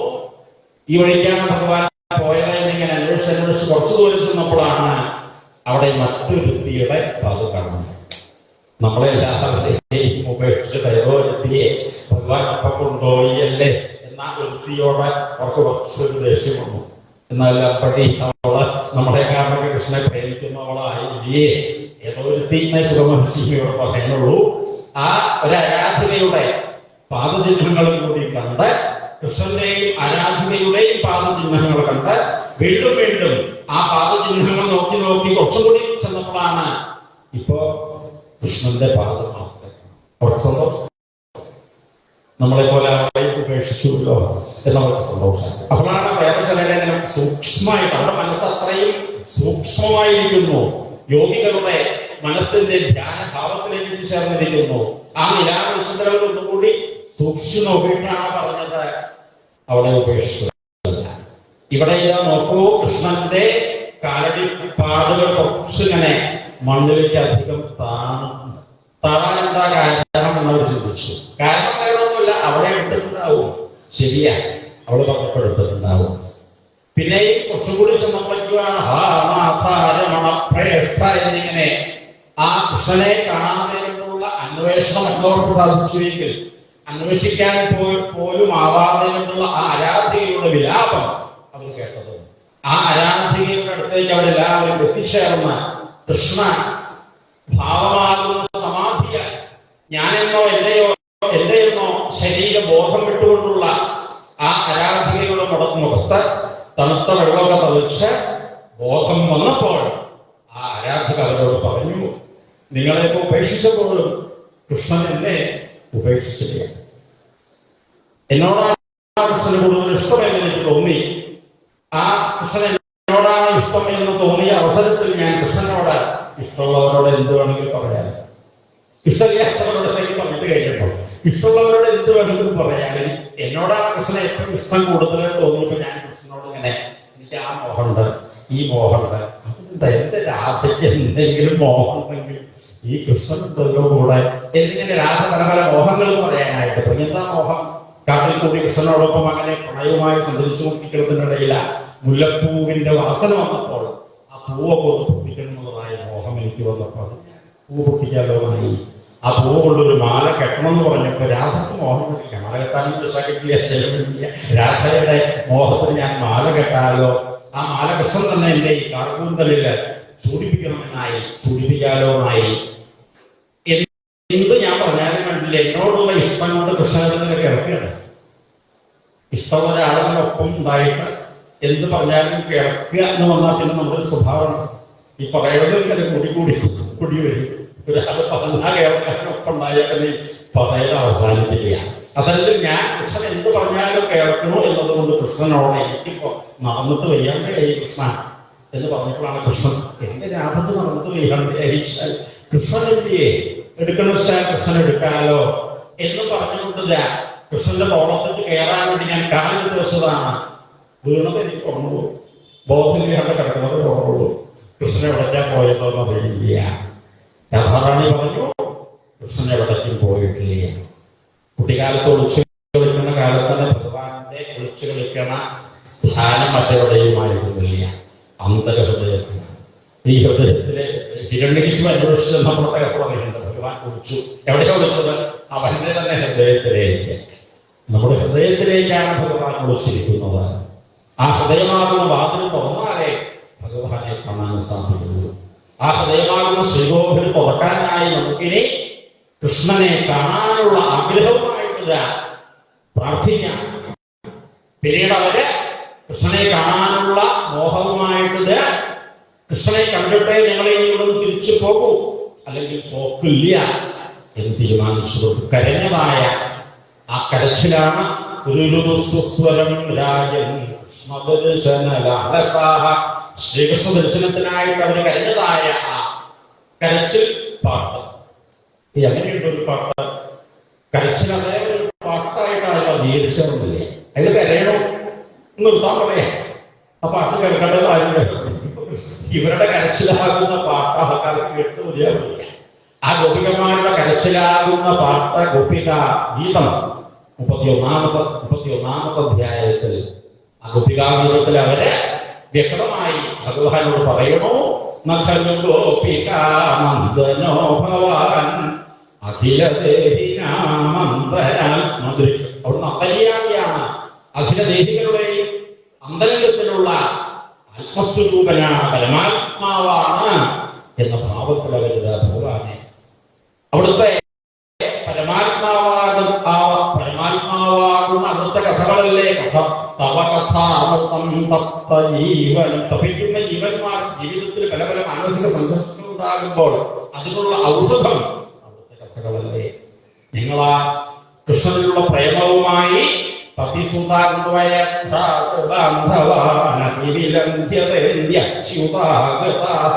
എല്ലാം ഉപേക്ഷിച്ചു വന്നവരാണ്. നിങ്ങളെ ഉപേക്ഷിക്കരുത് എന്നുള്ളവരുടെ ഗോപികാഗീതം കേട്ടുകൊണ്ട് അതിൽ അവസാനത്തെ വരികളിൽ അവർ പറയണോ, ഞങ്ങളിവിടെ ഇരുന്ന് കരഞ്ഞോളാം. കരഞ്ഞ് പറ്റുന്നത് വരെ ഞങ്ങളിവിടെ ഇരുന്ന കരഞ്ഞുകൊള്ളാം. പക്ഷേ ഈ കാട്ടിൽ ഞങ്ങളെ വിട്ടുപിരിഞ്ഞ് സഞ്ചരിക്കുന്ന കൃഷ്ണനൊരു വേദന വരരുത്, അത്രമാത്രമേ ഞങ്ങൾക്ക് മോഹമുള്ളൂ. ഞങ്ങൾ എത്ര വേണമെങ്കിലും വേദനിച്ചോളാം, കൃഷ്ണനൊരു വേദന വരരുത്. ഈ കാട്ടിലെ കല്ലോ ഉള്ളോ കൃഷ്ണന്റെ കാലിൽ കൊള്ളാനായിട്ട് ഇടവരരുത് എന്ന രീതിയിലുള്ള ഗോപികാഗീതത്തിന്റെ ആ വരികൾ കേട്ടതും ഭഗവാൻ കാമദേവനെയും മോഹിപ്പിക്കുന്ന കോമള വേഷത്തിലില്ല പ്രത്യക്ഷപ്പെട്ടപ്പോൾ ഗോപികമാർ വിരിച്ചു കൊടുത്ത ഉത്തരയത്തിൽ ഭഗവാൻ ഇരുന്നു. യോഗി ഹൃദയങ്ങൾ ശുദ്ധമല്ലാത്തതുകൊണ്ട് അവിടേക്ക് ഭഗവാൻ ദർശനം കൊടുക്കാറില്ല. ഈ ഗോപികമാരുടെ ശുദ്ധ മനസ്സുകണ്ട്, പ്രേമം കണ്ട് അവർ വിരിച്ച ഉത്തരയത്തിൽ ഭഗവാൻ ഇരുന്നു. ഗോപികമാർ ഓരോരുത്തരും ഭഗവാൻ എടുത്തുകൊണ്ട് കയ്യിൽ ഇങ്ങനെ പിടിക്കുക, ദൂരെ നിന്നുകൊണ്ട് കുറിച്ച് പിടിച്ച് നല്ല കൃഷ്ണ ഇങ്ങനെ വിചാരിച്ചില്ല കേട്ടോ. കൃഷ്ണൻ ഇത്രയൊക്കെ സ്നേഹമുള്ള ആളായിട്ട് ഞങ്ങളെ കാറ്റ് ഉപേക്ഷിച്ചിട്ടുള്ള പരിഭവമായിട്ട് നോക്കുക. ഇങ്ങനെ പല പല ഭാവങ്ങളിൽ അവർ നിന്നുകൊണ്ട് അവർ ഒന്നിച്ച് കൃഷ്ണനോട് ചോദിച്ചു, ഈ പ്രേമം എന്നുള്ളതിനെ കുറിച്ച് ഞങ്ങളൊക്കെ വിവരണ്ടെന്നാ ധരിച്ചാറുണ്ട്. സത്യത്തിൽ അതിനെക്കുറിച്ച് അത്ര വലിയ വിവരമൊന്നുമില്ല. ഈ പ്രേമത്തിനെ ജീവിതത്തിൽ പല പല തരത്തിൽ ഞങ്ങൾ അനുഭവിച്ചറിഞ്ഞിട്ടുണ്ട്. അങ്ങോട്ട് സ്നേഹിച്ചാൽ തിരിച്ചിങ്ങോട്ട് സ്നേഹിക്കുന്നവരായിട്ട്, അങ്ങോട്ട് സ്നേഹിച്ചില്ലെങ്കിലും ഇങ്ങോട്ട് സ്നേഹിക്കുന്നവരായിട്ട്, സ്നേഹിച്ചാൽ തന്നെ ഇങ്ങോട്ട് സ്നേഹിക്കാത്തവരായിട്ട്, ഇങ്ങനെയൊക്കെ ഒരു സ്നേഹത്തിന്റെ പല പല ബന്ധുക്കളെ നിങ്ങൾക്കറിയാം.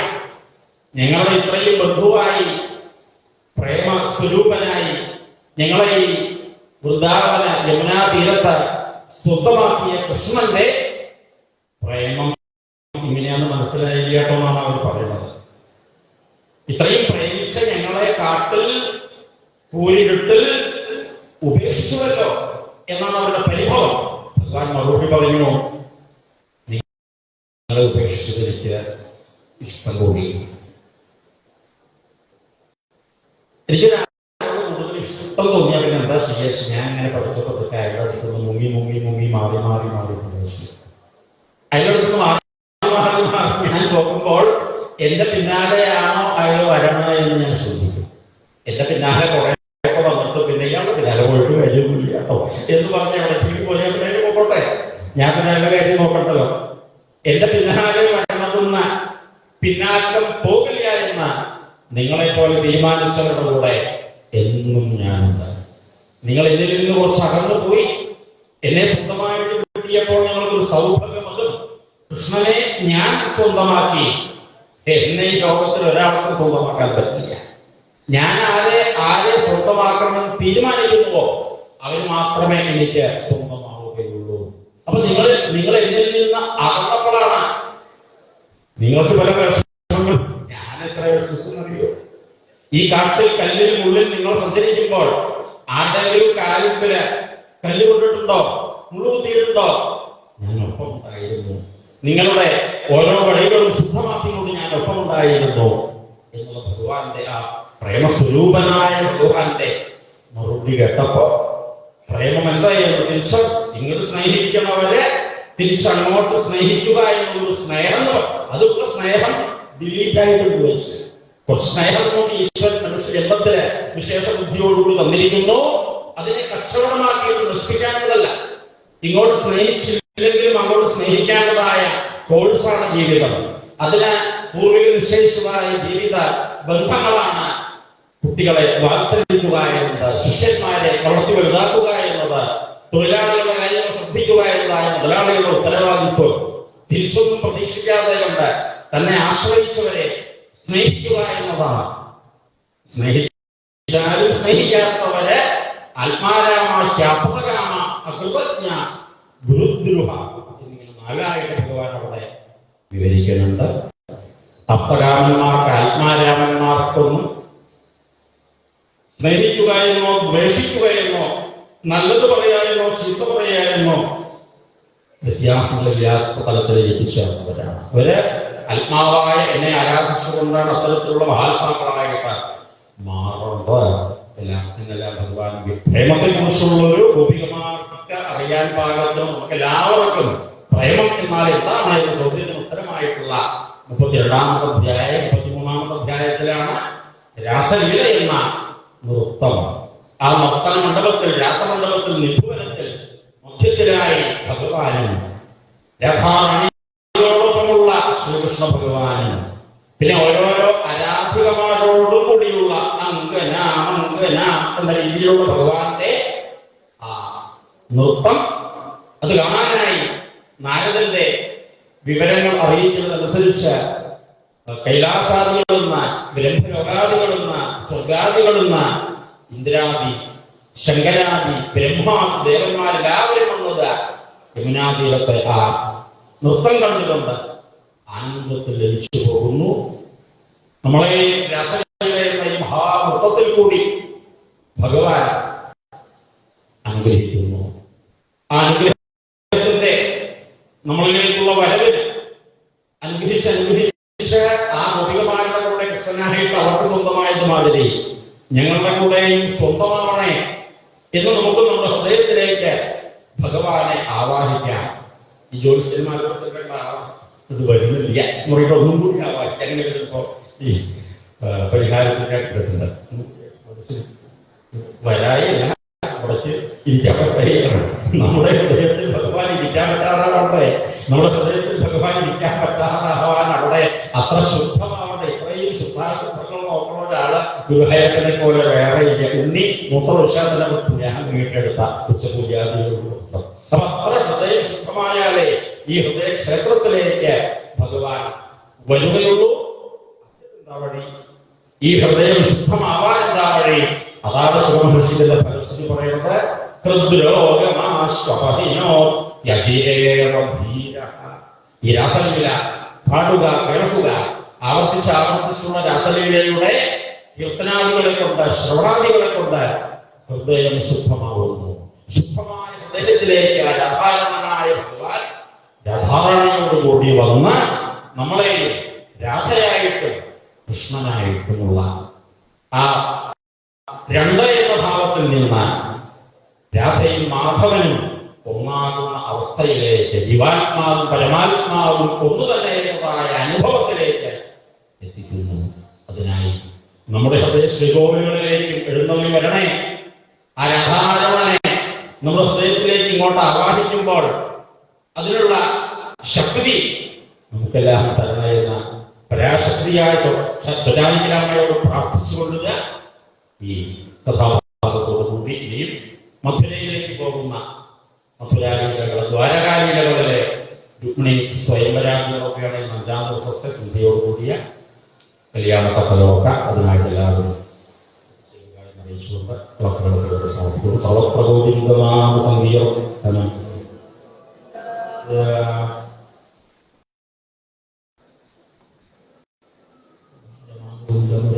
ശരണം മേ തവ ചരണയുഗം പവനപുരേശ രാധാകൃഷ്ണ ശരണം മേ തവ ചരണയുഗം ദേവി മഹേശ്വരി പാർവതി ശങ്കരി ശരണം മേ തവ ചരണയുഗം സാംബ സദാശിവ ശംഭോ ശങ്കര ശരണം മേ തവ ചരണയുഗം ദുർഗേ ഭഗവതി ദുഃഖവിനാശിനി ശരണം മേ തവ ചരണയുഗം നന്ദകുമാരാമയതചോര ശരണം മേ തവ ചരണയുഗം രാധാരമണ മുകുന്ദമുരാരേ ശരണം മേ തവ ചരണയുഗം. നാളെ വൈകുന്നേരം നമ്മളെ അനുഗ്രഹിക്കാനായി ഹിമാലയ തപോവനത്തിൽ നാരായണമൂർത്തിമാരായ ഭഗവാന്മാരെ കുറിച്ചുകൊണ്ടിരിക്കുന്ന 16 കൊല്ലങ്ങളോളമായിട്ട് അവിടുത്തെ മേശാന്തി എന്നതിനോട് റാവൽജി എന്നാണ് പറയുക. ആ റാവൽജിയുമോട്ട് അനുഗ്രഹിക്കാൻ വേണ്ടി നമ്മൾ വൈകുന്നേരം വരാമെന്നും ഇവിടെ ഉണ്ടാവാമെന്നും ഇതുപോലെ യാത്ര തുടങ്ങിയതൊക്കെ ഭാഗവത വിഭാഗങ്ങൾ പറഞ്ഞു തരാമെന്നും പറഞ്ഞിട്ടുണ്ട്. ഗോവിന്ദ ഗോവിന്ദ. ഇപ്പോ നാരായണീയ പാരായണമാണ്. തുടർന്ന് 2 മണിക്ക് ഭാഗവത പാരായണം ആരംഭിക്കും. ഉച്ചയ്ക്ക് 2 മണിക്കുള്ള പാരായണം, 3:30 വരെ ഭാഗവത പാരായണം. 3:30-ക്ക് ബ്രഹ്മശ്രീ വെങ്ങല്ലൂർ കേരളകുമാർ നമ്പൂതിരി അദ്ദേഹം ഹംസവധം, ഉദ്ധവദൂത് തുടങ്ങിയ വിഷയങ്ങളെക്കുറിച്ച് പ്രഭാഷണം. തുടർന്ന് 5 മണിക്ക് രുക്മിണി സ്വയംവര പ്രഭാഷണം ബ്രഹ്മശ്രീ കിഴക്കേടം ഹരിനാരായണ നമ്പൂതിരി. 6:15-നാണ് രുക്മിണി സ്വയംവര ഘോഷയാത്ര. പലരും ചോദിച്ചു, രുക്മിണി സ്വയംവര ഘോഷയാത്ര 4 മണിക്ക് ആകുമ്പോൾ 6:15 കൃത്യസമയമാണ്. 6:15-ന് രുക്മിണി സ്വയംവര ഘോഷയാത്ര ഇവിടുന്ന് തന്നെ ആരംഭിച്ച് ദേവിയെ പ്രദർശനം ചെയ്ത് ഇവിടെ എത്തിക്കഴിഞ്ഞാൽ പിന്നെ രുക്മിണി സ്വയംവര പാരായണവും രുക്മിണി സ്വയംവര ആഘോഷവും തിരുവാതിരക്കളിയൊക്കെയാണ്. കൃത്യം 6:15-ന് രുക്മിണി സ്വയംവര ഘോഷയാത്രയ്ക്കായിട്ട് എല്ലാവരും തയ്യാറാകുക. പ്രഭാഷണം 3:30-ക്ക് കൃത്യം ആരംഭിക്കും. പ്രസാദ കൂട്ടുന്ന ഉള്ളവരവിടെ പ്രസാദ കൂട്ടുന്ന കൂപ്പൺ തന്നിട്ടുണ്ട് എല്ലാവരും പ്രസാദ കൂട്ടനായിട്ട് ചെന്നോളൂ. ഇവിടെ ഹാളിലുള്ളവർക്ക് കൂപ്പൺ തന്നവർക്ക് പ്രത്യേകമായിട്ടുള്ള വഴിയുണ്ട്, പ്രത്യേകമായിട്ടുള്ള വരിയുണ്ട്.